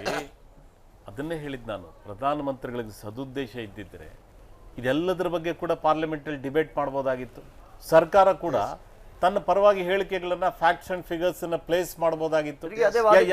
ಅದೇ ವಾದಕ್ಕೆ ಬಂದು ಚರ್ಚೆ ಪಾರ್ಲಿಮೆಂಟ್ ಅಲ್ಲಿ ಯಾಕೆ ಚರ್ಚೆ ಸ್ಟೇಟ್ಮೆಂಟ್ ಆಗ್ತಾ ಇಲ್ಲ ನಿಮ್ಮ ಮುಂದೆ ಇಟ್ಕೊಂಡು ಕೇಳಬೇಕಾಗುತ್ತೆ. ಆಯ್ತು, ನಾವು ಜವಾಬ್ದಾರರಾಗ್ತೀವಿ, ಇಲ್ಲ ಅಂತ ಹೇಳಲ್ಲ. ಜವಾಬ್ದಾರಿ ನೀವಲ್ದೆ ನಿಮ್ಮ ಮುಂದೆ ಇಟ್ಕೊಂಡು ಕೇಳಬೇಕಾಗುತ್ತೆ. ನಾನು ಹಿಂದೂ ಒಂದು ದಿವಸ ಹೇಳಿದೆ, ನರೇಂದ್ರ ಮೋದಿ ಅವರು ಪ್ರಧಾನಿಯಾಗಿ ಸಂಸತ್ತನ್ನ ಪ್ರವೇಶಿಸೋ ಸಂದರ್ಭದಲ್ಲಿ ಆ ಮೆಟ್ಟಿಲುಗಳ ಮೇಲೆ ತಲೆಬಾಗಿ ನಾವಂದ್ಕೊಂಡ್ವಿ, ಇದು ಪ್ರಜಾಪ್ರಭುತ್ವದ ಒಂದು ದೇಗುಲ, ಇದು ಪ್ರಜಾಪ್ರಭುತ್ವದ ಚರ್ಚ್, ಇದು ಪ್ರಜಾಪ್ರಭುತ್ವದ ಮಸೀದಿ, ಇದೊಂದು ಪ್ರಜಾಪ್ರಭುತ್ವದ ಎಲ್ಲರೂ ಸೇರಿ ಪೂಜಿಸುವ ಗೌರವಿಸುವ ಒಂದು ಕೇಂದ್ರ. ಅದನ್ನು ನಮಸ್ಕರಿಸ್ಬಿಟ್ರು ನಮ್ಮ ಪ್ರಧಾನಿ. ನಮ್ಮ ಹೃದಯ ಕೂಡ ಅವರಷ್ಟು ಎದೆಗಿದೆ ಅಗಲ ಇಲ್ಲ ನಮಗೆ, ಅದು ಕೂಡ ಹಿಗ್ಗೋಗ್ಬಿಡ್ತು. ಇವತ್ತು ನೀವು ಇಷ್ಟು ದಿನ ಆದರೂ ಕೂಡ ಪ್ರಧಾನಿಯಾಗಿ ಹೋಗಿ ಪಾರ್ಲಿಮೆಂಟ್ ಎದುರಿಸಲ್ಲ. ನೀವು ಹೊರಗಡೆ ಪಾರ್ಲಿಮೆಂಟ್ ನನಗೆ ಅವಕಾಶ ಇಲ್ಲ ಅಂತ ವಾತಾವರಣ ಇದೆ ಪಾರ್ಲಿಮೆಂಟ್ ಅಂತ ನೋಡಿ. ವಿರೋಧ ಪಕ್ಷಗಳು ಸ್ಟೇಟ್ಮೆಂಟ್ ಮಾಡ್ತೀನಿ ಅಂತ ಹೇಳಿದ್ರೆ ಯಾರು ಕೂಡ ಬೇಡ ಅಂತ ಹೇಳೋದಿಲ್ಲ. ಸ್ಟೇಟ್ಮೆಂಟ್ ಮಾಡ್ಲಿಕ್ಕೆ ಮುಂದೆ ಬರ್ತಾ ಇಲ್ಲ. ಪ್ರೈಮ್ ಮಿನಿಸ್ಟರ್ ಎದ್ದು ನಿಂತ್ರೆ ಎಲ್ಲರೂ ಕೂತ್ಕೋತಾರೆ. ನಾನು ಸ್ಟೇಟ್ಮೆಂಟ್ ಮಾಡ್ತೇನೆ, ಸರ್ಕಾರದ ಪರವಾಗಿ ನಾನು ಸ್ಟೇಟ್ಮೆಂಟ್ ಅನ್ನ ಮಾಡ್ತೇನೆ, ಐ ನೀಡ್ ಯುವರ್ ಕೋಆಪರೇಷನ್ ಅಂತ ಹೇಳಿದ್ರೆ ಎಲ್ಲರೂ ಒಪ್ಕೋತಾರೆ. ಆದ್ರೆ ಪಾರ್ಲಿಮೆಂಟ್ ಅಲ್ಲಿ ಮಾತಾಡಕ್ ಬಿಡಲ್ಲ ಅಂತ ಅವ್ರು ಹೇಳ್ತಾರೆ. ಪಾರ್ಲಿಮೆಂಟ್ ಅಲ್ಲಿ ಮಾತಾಡಲ್ಲ, ಹೊರಗೆ ಹೋಗಿ ಮಾತಾಡ್ತಾರೆ. ನವೆಂಬರ್ 16ರಿಂದ ಒಂದು ಮಾತು ಹೇಳ್ತೀನಿ, ಯಾವುದೇ ಒಬ್ಬ ರಾಜಕಾರಣಿ ಇದಾನಲ್ವಾ, ಅವ್ರ ಬಗ್ಗೆ ನಾವು ತೀರ್ಮಾನಕ್ಕೆ ಬರುವಾಗ ಅವರ ಇತಿಹಾಸವನ್ನು ನೋಡು. Am I right or wrong? ನನ್ನ ಬಗ್ಗೆ ತೀರ್ಮಾನಕ್ಕೆ ಬರಬೇಕಾದ್ರೆ ನನ್ನ ಇತಿಹಾಸ ನೋಡಬೇಕು. ಶಶಿಧರ್ ಭಟ್ ಕಳ್ಳನೋ ಸುಳ್ಳನೋ, ಯಾವ್ಯಾವ ಚಾನಲ್ ಇದ್ದಾಗ ವ್ಯವಹಾರ ಮಾಡ್ದ, ಎಷ್ಟು ಮನೆ ಮಾಡ್ದ, ಏನು ಮಾಡ್ದ, ಆ ಇತಿಹಾಸ ನೋಡ್ಕೊಬಿಟ್ಟು ನನ್ನ ಬಗ್ಗೆ ಇವತ್ತು ತೀರ್ಮಾನಕ್ಕೆ ಬರಬೇಕು. ಹಾಗೆ ಒಬ್ಬ ರಾಜಕಾರಣಿ ಬಗ್ಗೆ. ನಮ್ಮ ದೇಶದ ಪ್ರಧಾನಿ ಗುಜರಾತ್ನ ಮುಖ್ಯಮಂತ್ರಿ ಆಗಿದ್ದ ಸಂದರ್ಭದಲ್ಲಿ ಎಷ್ಟು ಬಾರಿ ಅವರು ಅಸೆಂಬ್ಲಿಗೆ ಹೋಗಿದ್ರು, ಎಷ್ಟು ಬಾರಿ ಅಸೆಂಬ್ಲಿಯಲ್ಲಿ ಚರ್ಚೆಯಲ್ಲಿ ಭಾಗವಹಿಸಿ ಏನವರು ಅವರಿಗೆ ಜನತಂತ್ರ ವ್ಯವಸ್ಥೆಯ ಬಗ್ಗೆ ಅವರಿಗೆ ಇರದಿರುವ ಗೌರವ ಭಾವನೆ ಏನಿದೆ ಅದು ಅವರು ಗುಜರಾತ್ನಲ್ಲಿ ವ್ಯಕ್ತಪಡಿಸಿದ್ದಾರೆ. ಅದನ್ನೆಲ್ಲಿ ರಿಪೀಟ್ ಮಾಡಿ. ಖಂಡಿತವಾಗೂ ಇಲ್ಲ. ಅದು ಬಹುಶಃ ಅವ್ರ ನಿಜ ಸ್ಥಿತಿಗೆ ದೂರವಾದದ್ದು. ಯೋಗ ಇರಲಿಲ್ಲ ಅವರು. ಖಂಡಿತವಾಗೂ ಇಲ್ಲ ಸರ್. ನೋ, ನಿಮ್ಗೆ ಆ ಅಂಕಿ ರೆಕಾರ್ಡ್ ಖಂಡಿತವಾಗೂ ದಾಖಲೆಗಳಲ್ಲಿದ್ದಾವೆ ಸರ್. ವಿವೇಕ್, ಇಲ್ಲ. ನೀವು ದಾಖಲೆ ಶಶಿಧರ್ ಭಟ್ರು ಹೇಳ್ಬೋದು. ಗುಜರಾತ್ ಮುಖ್ಯಮಂತ್ರಿ ಆದ ಅವಧಿಯಲ್ಲಿ ಅವರು ಅಪರೂಪಕ್ಕೆ, ಈಗ ನೆಂಟರು ಮಾವನ ಮನೆಗೆ ಹೋಗ್ತೀವಿ ಗೊತ್ತಾ, ನಾವು ಮಾವನ ಮನೆಗೆ ಹೆಂಡತಿ ಮನೆಗೆಲ್ಲ ಹಬ್ಬಕ್ಕೆ ಕರೀತಾರೆ ಯೂಶುವಲಿ. ಒಂದು ವಿಷಯವನ್ನು ದೀಪಾವಳಿ. ಒಂದು ನಿಮಿಷ ಸರ್. ಹೈಯೆಸ್ಟ್ ಗ್ರೋತ್ ತಂದಿದ್ದು ಇಡೀ ಇಂಡಿಯಾನಲ್ಲಿ ಮೋದಿ ಡೆಮೋಕ್ರಸಿ ಬಗ್ಗೆ ಮಾತಾಡ್ತಿದ್ದೀನಿ, ಜನತಂತ್ರ ಮೌಲ್ಯಗಳ ಬಗ್ಗೆ ಮಾತಾಡ್ತಿದ್ದೀನಿ. ವರ್ಲ್ಡ್ ಡಿಪ್ರೆಷನ್ ಗ್ಲೋಬಲ್ ಡಿಪ್ರೆಷನ್ ಅವರ ಗಳಿಕೆಗಳನ್ನ ನೀವು ನೋಡಬೇಕು. ಗ್ಲೋಬಲ್ ಡಿಪ್ರೆಷನ್ ಆದಾಗ ಹೈಯೆಸ್ಟ್ ಇಡೀ ವರ್ಲ್ಡ್ ನಲ್ಲಿ. ಓಕೆ, ನಮ್ಮ ವಿರಾಮದ ಸಮಯ ಮೇಂಟೈನ್ ಮಾಡಿದ್ದು ಗುಜರಾತ್ ಸ್ಟೇಟ್. ಅಲ್ಲಿ ಹ್ಯೂಮನ್ ಡೆವಲಪ್ಮೆಂಟ್ ಇಂಡೆಕ್ಸ್ ಒಂಚೂರು ಪಿಕ್ಚರ್ ಕೊಡಿ ಅದು ಇದೆ, ಕೊಡಿ ಸರ್. ಅದು ಇದೆ. ಆದ್ರಿಂದ ಶಿಕ್ಷಣಕ್ಕೆ, ಆರೋಗ್ಯಕ್ಕೆ ಏನ್ ಖರ್ಚು ಮಾಡಿದ್ರಿ ಎಕನಾಮಿಕ್ ಗ್ರೋತ್ ಇದೆಯಲ್ಲ, ಸರಿ ಅಲ್ಲ, ಎಕನಾಮಿಕ್ ಗ್ರೋತ್. ಒಂದು ಈ ಪ್ರಶ್ನೆಗೆ ಉತ್ತರ ಕೊಡ್ಬಿಡಿ, ನಾವು ವಿರಾಮಕ್ಕೆ ಹೋಗ್ತೀನಿ. ಎಸ್ ಶಂಕರ್, ಅಲ್ಲ, ಕಾಂಗ್ರೆಸ್ ಅವರು ಹಲವಾರು ಬಾರಿ ಗುಜರಾತ್ ಸಿಎಂ ಆಗಿದ್ದಾಗ ಈ ವಿಷಯಗಳನ್ನ ತಂದ್ರು. ಲಿಟರಸಿ ಇಂಡೆಕ್ಸ್ ಏನಿದೆ, ಹೆಲ್ತ್ ಇಂಡೆಕ್ಸ್ ಏನಿದೆ, ಈ ಇಂಡಿಕೇಟರ್ಸ್ ಎಲ್ಲ ಹೋಗ್ತಾ ಇದೆ ಅಂತ. ಅಟ್ಲೀಸ್ಟ್ ಇಡೀ ದೇಶದಲ್ಲಿ ಟಾಪ್ ರ್ಯಾಂಕಿಂಗ್ ನಲ್ಲಿ ಇತ್ತು. ನೀವು ಎಕಾನಮಿನ ಇಂಪ್ರೂವ್ ಮಾಡಿದ್ರೆ, ಭೂಮ್ ತಂದ್ರೆ ಖಂಡಿತವಾಗೂ ಎಲ್ರಿಗೂ ಅದನ್ನ ಮೋದಿ ಅವರು ಸಾಧಿಸಿ ತೋರಿಸುತ್ತೆ. ಯಾಕೆ 3 ಬಾರಿ ಎಲೆಕ್ಟ್ ಆಗಿದ್ದಾರೆ? ಚುನಾವಣೆಯಲ್ಲಿ ಗೆಲ್ಲುವುದಕ್ಕೂ ಅವರು ಮಾಡೋದು ಕೆಲಸಕ್ಕೂ ಸಂಬಂಧ ಇಲ್ಲ.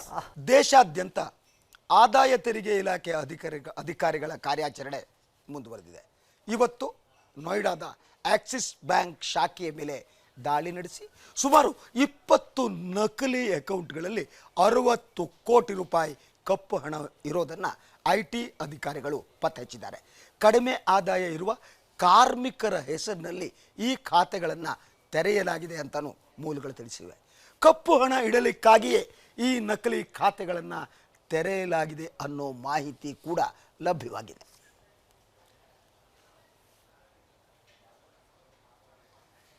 ಎಸ್, ಇದು ನೋಡಿ ವಿವೇಕ್ ರೆಡ್ಡಿ ಮಾತಾಡ್ರಿ.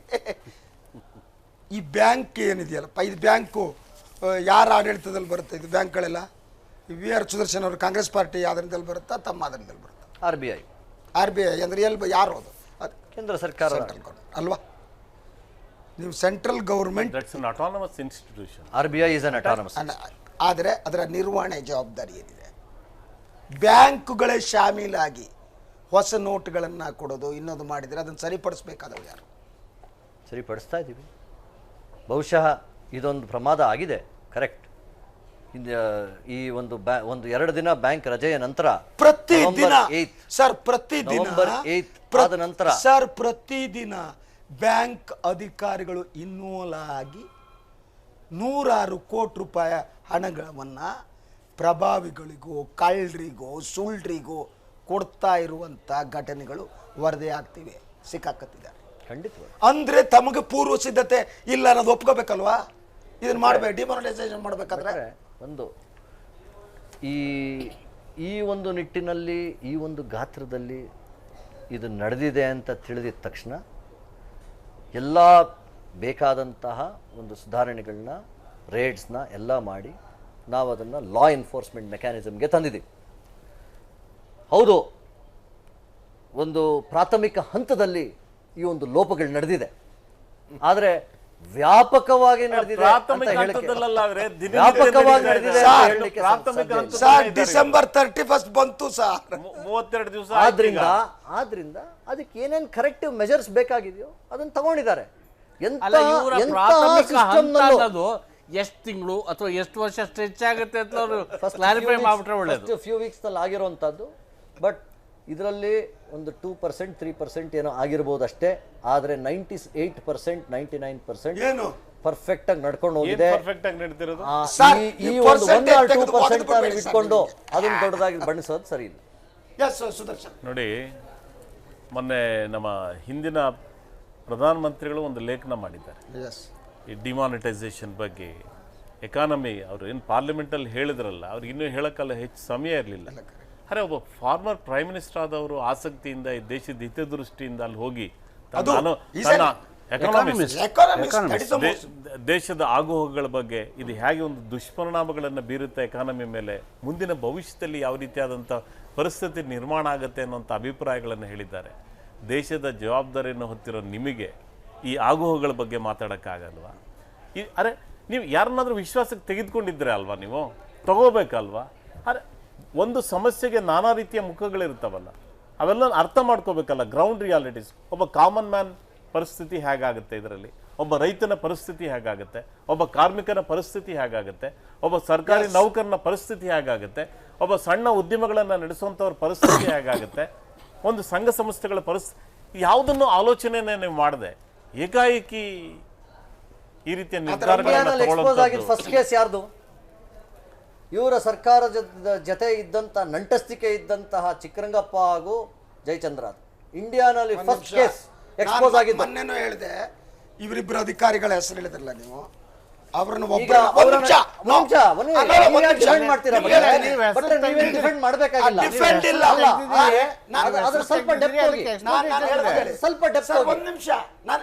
ಅಧಿಕಾರಿಗಳ ಬದಲಿದೆ ಅದರ ನಂಟಸ್ತಿಕೆ ಎಲ್ಲಿದೆ? ಎಲ್ಲಿದೆ ಅದ್ರ ಲಿಂಕ್? ಇವತ್ತು ಮಿನಿಸ್ಟರ್ಸ್ ಹತ್ರ ಲಿಂಕ್ಸ್ ಇದೆ. ಇಷ್ಟ ಹೇಳ್ತಾ ಇದ್ದೀರಾ, ಈ ಕರ್ನಾಟಕ ಸರ್ಕಾರಕ್ಕೆ ಒಂದು ಜವಾಬ್ದಾರಿ ಇರ್ಲಿಲ್ವಾ? ಅದರ ಅಧಿಕಾರಿಗಳ ಜವಾಬ್ದಾರಿ ಇರ್ಲಿಲ್ವಾ? ಅವರು ಕೂಡ ಇದ್ರಲ್ಲಿ ಸೇರ್ಕೊಂಡು ಅವರು ಕೂಡ ಬೇಕಾದಷ್ಟು ಹಣ ತಗೊಂಡ್ರೆ ಒಪ್ಪೋದಾ? ಮೊದಲನೇದಾಗಿ ಅಧಿಕಾರಿಗಳಿಗೆ ರಾಜಕೀಯ ಪಕ್ಷ ಅಂತಿಲ್ಲ. ಅವರು ಯಾರ ರಾಜಕೀಯ ಪಕ್ಷ ರಾಜಕೀಯ ಹಿರಿಯ ರಾಜಕಾರಣಿಗಳ ನಂಟಸ್ತಿಕೆನಲ್ಲಿ ಮಾಡೋದು. ಇದನ್ನ ಹೇಳ್ತೀನಿ, ನಾನು ಹೇಳ್ತೀನಿ. ಅವರು ಬಿಡಿಎಗೆ ಹೇಳ್ತೀನಿ, ನಾವು ಅದನ್ನ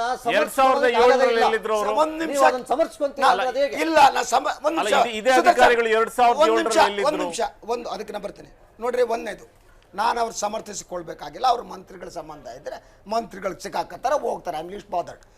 ಆದರೆ ಮೊದಲನೇದಾಗಿ ಈ ಅಧಿಕಾರಿಗಳಿಗೆ ರಾಜಕೀಯ ಪಕ್ಷ ಸಂಬಂಧ ಇಲ್ಲ. ಅವ್ರು ಯಾರು ಅಧಿಕಾರದಲ್ಲಿದ್ದಾರೆ ಅವ್ರ ಜೊತೆಗೆ ಇರ್ತಾರೆ. ಸಂಬಂಧ ಇದೆ, ತನಿಖೆ ಮೂಲಕ ಬರ್ತಾ ಇದೆ. ಸರ್, ಅವರು ಬಿಡಿಎ ಅಧಿಕಾರಿಗಳಿಗೆ ಇದ್ರು, ಬಿಡಿಎ ಮತ್ತು ಬಿಬಿಎಂಪಿಗೆ ಅವ್ರನ್ನ ಹಾಕಿದವ್ರು ಯಾರು? ಯಾವ ಸರ್ಕಾರ ಇದ್ದ ಹಾಕಿದ್ರಿ? ಒಂದು ಕೇಳ್ತಿಲ್ಲ. ಎರಡನೇದು, ಅವರಿಗೂ ಪಕ್ಷದಲ್ಲಿ ನವೆಂಬರ್ 8 ಆದ್ಮೇಲೆ ಏನಾಯ್ತು ಅಷ್ಟು ಹಿಡ್ಕೊಳ್ಳಿ. 2000 ನೋಟ್ ಬಂದು ಆದ್ಮೇಲೆ ಯಾರ ಜೊತೆ ನಂಟಿಕೊಂಡು ಈ ಹಣವನ್ನು ಶೇಖರಿಸಿದ್ದಾರೆ ಮೊದಲು ಅದನ್ನ ಹೇಳಿ. ಅವ್ರು ಬಿಬಿಎಂಪಿ ನಲ್ಲಿ ಇರ್ಬೋದು, ಬಿಜೆಪಿ ಸರ್ಕಾರ ಅವ್ರು ನೇಮಿಸಿರ್ಬೋದು. ನಿಮ್ಗೊಂದು ಮಾತು ಕೇಳಿ, ಆದ್ರೆ ಈ ಹಣ ಎಕ್ಸ್ಚೇಂಜ್ ನಲ್ಲಿ ಯಾರ ಪಾಲುದಾರಿಕೆ ಇದೆ? ಬಿಬಿಎಂಪಿ ಅಲ್ಲಿ ಇದ್ಮೇಲೆ ಅವ್ರು ಭ್ರಷ್ಟಾಚಾರದ ಆರೋಪ ಇದ್ದಾರೆ. ನೀವು ಒಂದು ಸರಳವಾದ ವಿಷಯವನ್ನ ಖಂಡಿತವಾಗಿ ನಾನು ಹೇಳ್ತಾ ಇರೋದು, ಇದಕ್ಕಿನ್ನ ಡೆಪ್ತ್ ಇದೆ.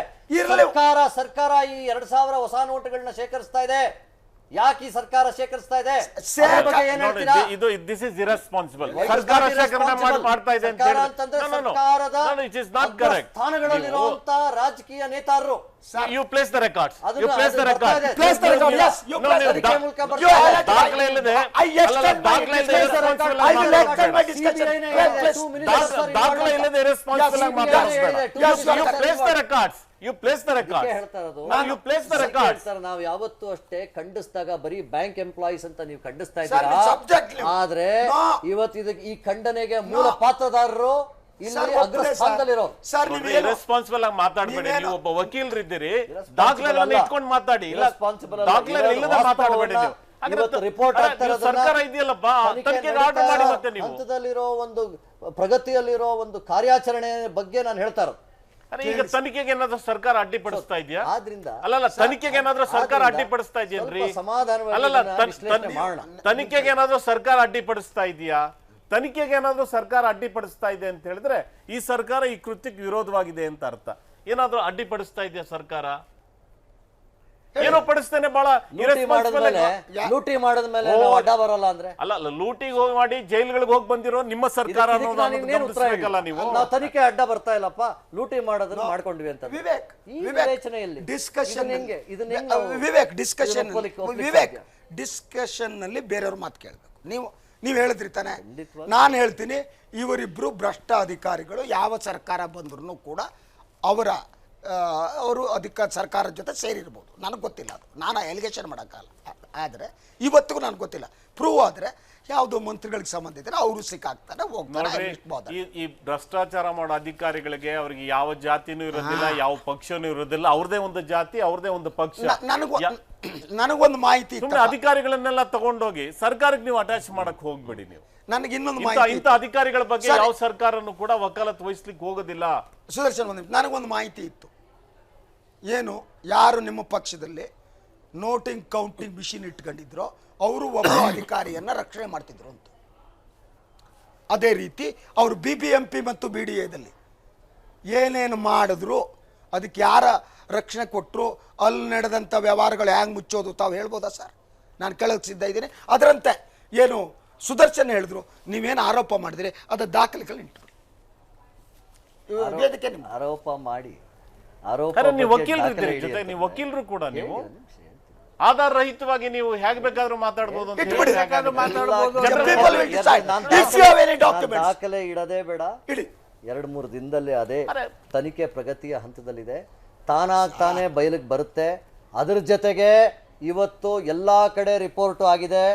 ಮಾಧ್ಯಮದ ರಿಪೋರ್ಟ್ ರಾಂಗ್ ಅಂತಂದ್ರೆ ಶಶಿಧರ್ ಭಟ್ರೆ ಹೇಳಬೇಕು, ಯಾವ ಮಾಧ್ಯಮದ ರಿಪೋರ್ಟ್ ನಾವು ತಗೋಬೇಕು, ಯಾವ್ದು ಬಿಡಬೇಕು ಅಂತ. ಮಾಧ್ಯಮದ ರಿಪೋರ್ಟ್ ನಲ್ಲಿ CBI ಅವರೇ ವ್ಯಕ್ತಪಡಿಸಿದ್ದಾರೆ, ಇದು ಮಂತ್ರಿಗಳ ನಂಟಸ್ತಿಕೆಯಲ್ಲಿ ಆಗಿರುವಂತ ಒಂದು ಕೃತ್ಯ ಅಂತ. ಆದ್ರಿಂದ ಇವತ್ತು ಈ ಹಂತದಲ್ಲಿ ತನಿಖೆ ವೇಳೆ ದಾಖಲೆ ಇಡಿ, ನೀವು ಪ್ರೂವ್ ಮಾಡಿ ಅಂತ ಪ್ರಗತಿಯಲ್ಲಿದೆ. ಯಾರೇ ಈ ನಂಟಸ್ತಿಕೆನಲ್ಲಿ ಇದ್ರು ಹಿಂದೆ ನಮ್ಮ ಸರ್ಕಾರ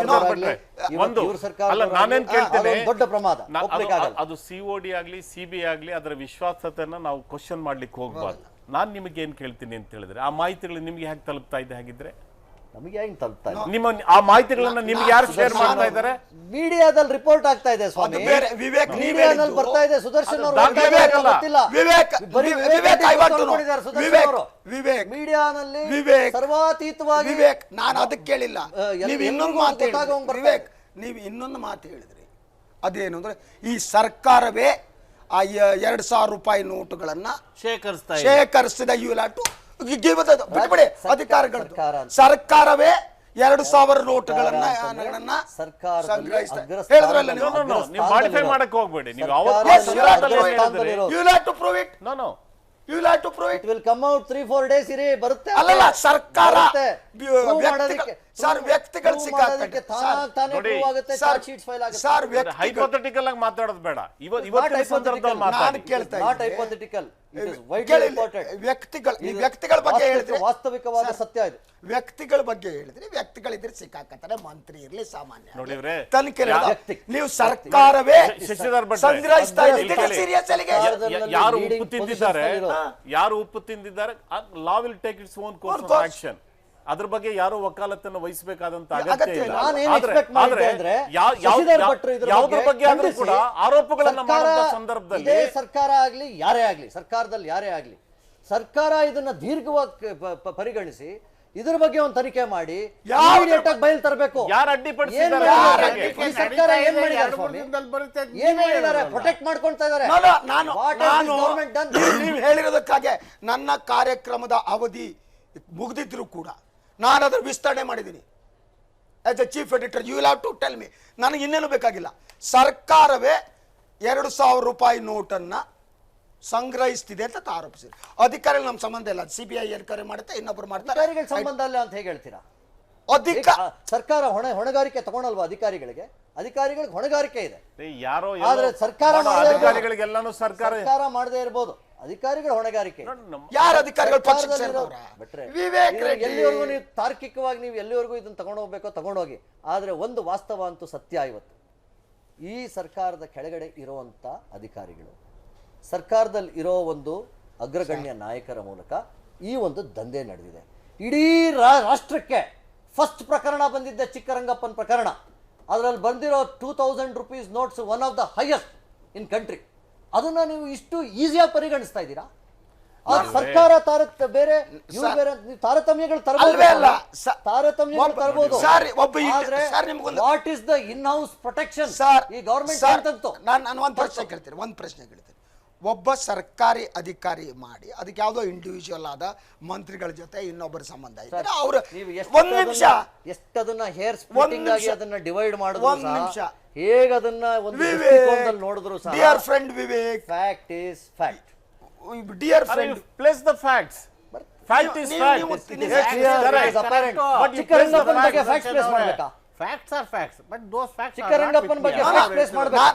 ನಾನು ಅವ್ರ ಬಗ್ಗೆ ಅಧಿಕಾರಿಗಳ ಬಗ್ಗೆ ಮಾತನಾಡೋದಿಲ್ಲ. ಅವರು ಕೋರ್ಟ್ ಇಂಜೆಕ್ಷನ್ ಕೂಡ ತಗೊಂಡಿದ್ದಾರೆ. That I don't want to speak to about it. But ನನಗೆ ಹೇಳಿರೋದು ಏನಿದೆ ಅಂದರೆ, ನಾನು ನಿಮ್ಮದು ಕೇಳ್ತಾ ಇರೋದಷ್ಟೇ, ಯಾವುದೇ ಸರ್ಕಾರದಲ್ಲಿ ಒಬ್ಬ ಇಂಡಿವಿಜುವಲ್ ಆಗಿ ಅಧಿಕಾರಿ ಮಾಡಿದ್ದಕ್ಕೂ ಇಂಡಿವಿಜುವಲ್ ಆದ ಮಂತ್ರಿಗಳಿಗೆ ಯಾರಿಗೋ ಸಂಬಂಧ ಇದ್ದರೆ ಕಾನೂನು ಪ್ರಕಾರ ಅವ್ರ ಮೇಲೆ ಕ್ರಮ ತಗೋತಾರೆ ಇಲ್ಲ. ಆದರೆ ಒಬ್ಬ ಇಂಡಿವಿಜುವಲೇ ಸರ್ಕಾರ ಅಲ್ಲ. ನನ್ನ ಪ್ರಶ್ನೆ ಇಷ್ಟೇ, ನೀವು ಸರ್ಕಾರವೇ 2000 ನೋಟನ್ನು ಸಂಗ್ರಹಿಸ್ತಿದ್ದೀರಿ ಅಂತ ಹೇಳಿದಿರಿ. ಐ ವಾಂಟ್ ಟು ನೋ, ಸರ್ಕಾರ ಅಂದ್ರೆ ಸ್ಟೇಟ್ಮೆಂಟ್ ಆಗಬಾರ್ದು. ಪೊಲಿಟಿಕಲ್ ಇಂಥ ವಿಷಯದಲ್ಲಿ ನೀವು ಪೊಲಿಟಿಕಲ್ ಸ್ಟೇಟ್ಮೆಂಟ್ ಮಾಡಬಾರ್ದು. ನಾನು ನೀವು ಪೊಲಿಟಿಕಲ್ ಸ್ಟೇಟ್ಮೆಂಟ್ ಯಾಕೆ ಮಾಡಿದ್ರೆ ಗೊತ್ತಿಲ್ಲ. ಐ ವಾಂಟ್ ಟು ನೋ, ಸರ್ಕಾರವೇ 2000 ರೂಪಾಯಿ ನೋಟ್ಗಳನ್ನು ಸಂಗ್ರಹಿಸ್ತಿದೆ ಅಂತ ಆದರೆ ಸರ್ಕಾರ ಇಸ್ ಎನ್ ಎಸ್ಟಾಬ್ಲಿಷ್ಮೆಂಟ್. ಯಾರೋ ಇಬ್ಬರು ಅದು individual. Being a young lawyer, you know, ನನಗಿಂತ ಚೆನ್ನಾಗಿ ಗೊತ್ತು. ಒಂದು ಉದಾಹರಣೆ ಹೇಳ್ತೀವಿ. ನೀವು ಸರ್ಕಾರವೇ ಶಶಿಧರ್ ಭಟ್ರೆ, ಇಂಡಿವಿಜುವಲ್ ಮಂತ್ರಿ ಅದು ನನಗೆ ಸಂಬಂಧ ಇರಲಿಲ್ಲ. ಶಶಿಧರ್ ಭಟ್ರೆ, ಈಗ ಶಶಿಧರ್ ಭಟ್ರೆ, ಈಗ ಡಿಮಾನಿಟೈಸೇಷನ್ ಇತ್ತಲ್ಲ, ಒಂದ್ ನಿಮಿಷ, ಡಿಮಾನಿಟೈಸೇಷನ್ಗೆ ಇಡೀ ದೇಶ ಎಲ್ಲ ಕೂಡ ಕೆಲವು ಕಡೆ ವಿರೋಧ ಪಕ್ಷಗಳ ಸರ್ಕಾರ ಕೂಡ ಸಂಪೂರ್ಣ ಸಹಕಾರ ಮಾಡಿದೆ. ಆದ್ರೆ ಇಲ್ಲಿ ಕರ್ನಾಟಕದಲ್ಲಿ ಸರ್ಕಾರ ಬಂದಲ್ಲಿ ಭಾಗವಹಿಸಲಿಲ್ಲ. ಒಂದು ರಾಜಕೀಯ ಪಕ್ಷವಾಗಿ ಕಾಂಗ್ರೆಸ್ ಆ ನಿಲುವನ್ನ ಇಡೀ ದೇಶದಲ್ಲಿ ಆ ಸ್ಟ್ಯಾಂಡ್ ಅನ್ನ ತೆಗೆದುಕೊಂಡಿದೆ. ನೆಕ್ಸ್ಟ್ ನಾವು ಮೀಟ್ ಮಾಡಿದಾಗ ಈ ಸರ್ಕಾರ ಹೇಗೆ ಸಂಗ್ರಹಿಸ್ತಾ ಇದೆ ಅನ್ನೋ ವಿವರವನ್ನ ಎಲ್ಲಿ ಸ್ಟೇಟ್ ಟ್ರೆಜರಿನಲ್ಲಿ ಸಂಗ್ರಹಿಸ್ತಾ ಇರ್ಬೋದು ಮೋಸ್ಟ್ಲಿ. ಸರ್ಕಾರ ಟ್ರೆಜರಿ ಇರಬೇಕು. ಹೌದು, ಅಲ್ಲೇ ಇಡಬೇಕಲ್ಲ. That I think you will give me more information. You will come with more documents, then we will discuss ಅನ್ಸುತ್ತೆ. Shekhar, do you have anything to say? ಅಲ್ಲ, ಈಗ ಭ್ರಷ್ಟಾಚಾರ ಅನ್ನೋದು ಇವತ್ತು ಹುಟ್ಟಿಲ್ಲ, ಅದು ನವೆಂಬರ್ 8ರ ನಂತರ ಹುಟ್ಟಿಲ್ಲ. ಅದು ಇಲ್ಲಿ ಇವ್ರು ಭ್ರಷ್ಟನ್ನ ಇವ್ರು ಹಿಡಿದ್ರು. It's not very shocking. ಈಗ ನಾನು ಒಂದು ಮಾತನ್ನ ಹೇಳಿ ನಾನು ಕನ್ಕ್ಲೂಡ್ ಆದ್ರೆ ಅದರಲ್ಲಿ ಸರ್ಪ್ರೈಸಿಂಗ್ ಮತ್ತು ಶಾಕಿಂಗ್ ಥಿಂಗ್ ಅಂದ್ರೆ ಹೊಸ ನೋಟ್ಗಳು ಅವ್ರ ಕೈಗೆ ಹೋಗ್ತಿದ್ಯಲ್ಲ ಹೆಂಗೆ, ಅದು that is the failure of ಮಾಡಬೇಕು ಅಂತ ಪ್ರಧಾನಮಂತ್ರಿಗಳು ಏನು ಹೇಳ್ತಾರಲ್ಲ, ಆ ಸದುದ್ದೇಶವನ್ನ ಯಾರೂ ಕೂಡ ಪ್ರಶ್ನೆ ಮಾಡೋದಿಲ್ಲ. ಖಂಡಿತವಾಗ್ಲೂ ಕೂಡ ಅದನ್ನ ಕಡಿಮೆ ಮಾಡೋದಕ್ಕೆ ಏನೆಲ್ಲ ಮೆಷರ್ಸ್ ಆಗ್ಬೇಕು ಅದನ್ನೆಲ್ಲ ಮಾಡ್ಲಿ. ಆದ್ರೆ ಪ್ರಧಾನಮಂತ್ರಿಗಳ ಸದುದ್ದೇಶವನ್ನ ನಾವು ಪ್ರಶ್ನೆ ಮಾಡ್ತಾ ಇದ್ದೀವಿ. ಅವ್ರಿಗೆ ಭ್ರಷ್ಟಾಚಾರವನ್ನ ಕಡಿಮೆ ಮಾಡಬೇಕು ಅನ್ನೋ ಸದುದ್ದೇಶ ಇದ್ದಿದ್ರೆ ಲೋಕಪಾಲರನ್ನ ನೇಮಕ ಮಾಡಲಿಕ್ಕೆ 2.5 ವರ್ಷ ಬೇಕಾಗಿತ್ತು. 2.5 ವರ್ಷ ಬೇಕಾಗಿತ್ತ. ಇದು ಯಾಕಂದ್ರೆ ಸರ್ಕಾರ ಇಸ್ ಎನ್ ಎಸ್ಟಾಬ್ಲಿಷ್ಮೆಂಟ್. ಯಾರೋ ಇಬ್ಬರು ಅದು individual. Being a young lawyer, you know, ನನಗಿಂತ ಚೆನ್ನಾಗಿ ಗೊತ್ತು. ಒಂದು ಉದಾಹರಣೆ ಹೇಳ್ತೀವಿ. ನೀವು ಸರ್ಕಾರವೇ ಶಶಿಧರ್ ಭಟ್ರೆ, ಇಂಡಿವಿಜುವಲ್ ಮಂತ್ರಿ ಅದು ನನಗೆ ಸಂಬಂಧ ಇರಲಿಲ್ಲ. ಶಶಿಧರ್ ಭಟ್ರೆ, ಈಗ ಶಶಿಧರ್ ಭಟ್ರೆ, ಈಗ ಡಿಮಾನಿಟೈಸೇಷನ್ ಇತ್ತಲ್ಲ, ಒಂದ್ ನಿಮಿಷ, ಡಿಮಾನಿಟೈಸೇಷನ್ಗೆ ಇಡೀ ದೇಶ ಎಲ್ಲ ಕೂಡ ಕೆಲವು ಕಡೆ ವಿರೋಧ ಪಕ್ಷಗಳ ಸರ್ಕಾರ ಕೂಡ ಸಂಪೂರ್ಣ ಸಹಕಾರ ಮಾಡಿದೆ. ಆದ್ರೆ ಇಲ್ಲಿ ಕರ್ನಾಟಕದಲ್ಲಿ ಸರ್ಕಾರ ಬಂದಲ್ಲಿ ಭಾಗವಹಿಸಲಿಲ್ಲ. ಒಂದು ರಾಜಕೀಯ ಪಕ್ಷವಾಗಿ ಕಾಂಗ್ರೆಸ್ ಆ ನಿಲುವನ್ನ ಇಡೀ ದೇಶದಲ್ಲಿ ಆ ಸ್ಟ್ಯಾಂಡ್ ಅನ್ನ ತೆಗೆದುಕೊಂಡಿದೆ. ನೆಕ್ಸ್ಟ್ ನಾವು ಮೀಟ್ ಮಾಡಿದಾಗ ಈ ಸರ್ಕಾರ ಹೇಗೆ ಸಂಗ್ರಹಿಸ್ತಾ ಇದೆ ಅನ್ನೋ ವಿವರವನ್ನ ಎಲ್ಲಿ ಸ್ಟೇಟ್ ಟ್ರೆಜರಿನಲ್ಲಿ ಸಂಗ್ರಹಿಸ್ತಾ ಇರ್ಬೋದು ಮೋಸ್ಟ್ಲಿ. ಸರ್ಕಾರ ಟ್ರೆಜರಿ ಇರಬೇಕು. ಹೌದು, ಅಲ್ಲೇ ಇಡಬೇಕಲ್ಲ. That I think you will give me more information. You will come with more documents, then we will discuss ಅನ್ಸುತ್ತೆ. Shekhar, do you have anything to say? ಅಲ್ಲ, ಈಗ ಭ್ರಷ್ಟಾಚಾರ ಅನ್ನೋದು ಇವತ್ತು ಹುಟ್ಟಿಲ್ಲ, ಅದು ನವೆಂಬರ್ 8ರ ನಂತರ ಹುಟ್ಟಿಲ್ಲ. ಅದು ಇಲ್ಲಿ ಇವ್ರು ಭ್ರಷ್ಟನ್ನ ಇವ್ರು ಹಿಡಿದ್ರು. It's not very shocking. ಈಗ ನಾನು ಒಂದು ಮಾತನ್ನ ಹೇಳಿ ನಾನು ಕನ್ಕ್ಲೂಡ್ ಆದ್ರೆ ಅದರಲ್ಲಿ ಸರ್ಪ್ರೈಸಿಂಗ್ ಮತ್ತು ಶಾಕಿಂಗ್ ಥಿಂಗ್ ಅಂದ್ರೆ ಹೊಸ ನೋಟ್ಗಳು ಅವ್ರ ಕೈಗೆ ಹೋಗ್ತಿದ್ಯಲ್ಲ ಹೆಂಗೆ, ಅದು that is the failure of ಮಾಡಬೇಕು ಅಂತ ಪ್ರಧಾನಮಂತ್ರಿಗಳು ಏನು ಹೇಳ್ತಾರಲ್ಲ, ಆ ಸದುದ್ದೇಶವನ್ನ ಯಾರೂ ಕೂಡ ಪ್ರಶ್ನೆ ಮಾಡೋದಿಲ್ಲ. ಖಂಡಿತವಾಗ್ಲೂ ಕೂಡ ಅದನ್ನ ಕಡಿಮೆ ಮಾಡೋದಕ್ಕೆ ಏನೆಲ್ಲ ಮೆಷರ್ಸ್ ಆಗ್ಬೇಕು ಅದನ್ನೆಲ್ಲ ಮಾಡ್ಲಿ. ಆದ್ರೆ ಪ್ರಧಾನಮಂತ್ರಿಗಳ ಸದುದ್ದೇಶವನ್ನ ನಾವು ಪ್ರಶ್ನೆ ಮಾಡ್ತಾ ಇದ್ದೀವಿ. ಅವ್ರಿಗೆ ಭ್ರಷ್ಟಾಚಾರವನ್ನ ಕಡಿಮೆ ಮಾಡಬೇಕು ಅನ್ನೋ ಸದುದ್ದೇಶ ಇದ್ದಿದ್ರೆ ಲೋಕಪಾಲರನ್ನ ನೇಮಕ ಮಾಡಲಿಕ್ಕೆ 2.5 ವರ್ಷ ಬೇಕಾಗಿತ್ತ. 2.5 ವರ್ಷ ಬೇಕಾಗಿತ್ತ. ಇದು ಯಾಕಂದ್ರೆ ನಮ್ಮ ವಿವೇಕ್ ರೆಡ್ಡಿ, ನಮ್ಮ ಸ್ನೇಹಿತರು, ಕೊನೆಯ ಹಂತದಲ್ಲಿ ಮಾಡಿದ ಪ್ರಸ್ತಾಪದ ಕಾರಣದಿಂದಾಗಿ ನನ್ನ ಪ್ರೈಮ್ ನ್ಯೂಸನ್ನು ಕೆಲವು ಸಮಯ ನಾನು ವಿಸ್ತರಿಸಬೇಕಾಗಿತ್ತು. ಎನಿವೆ, ಇದಾಗಿತ್ತು ಇವತ್ತಿನ ಪ್ರೈಮ್ ನ್ಯೂಸ್. ನಾಳೆ ಮತ್ತೆ ಬರ್ತೀನಿ. ಇನ್ನಷ್ಟು ಸುದ್ದಿಗಳು, ಬೇರೆ ಅತಿಥಿಗಳು, ಚರ್ಚೆ, ಮಾತುಕತೆ, ಜಗಳ ಎಲ್ಲ ಇರುತ್ತೆ. ಅಲ್ಲಿವರೆಗೆ ಬಾಯ್, ಗುಡ್ ನೈಟ್.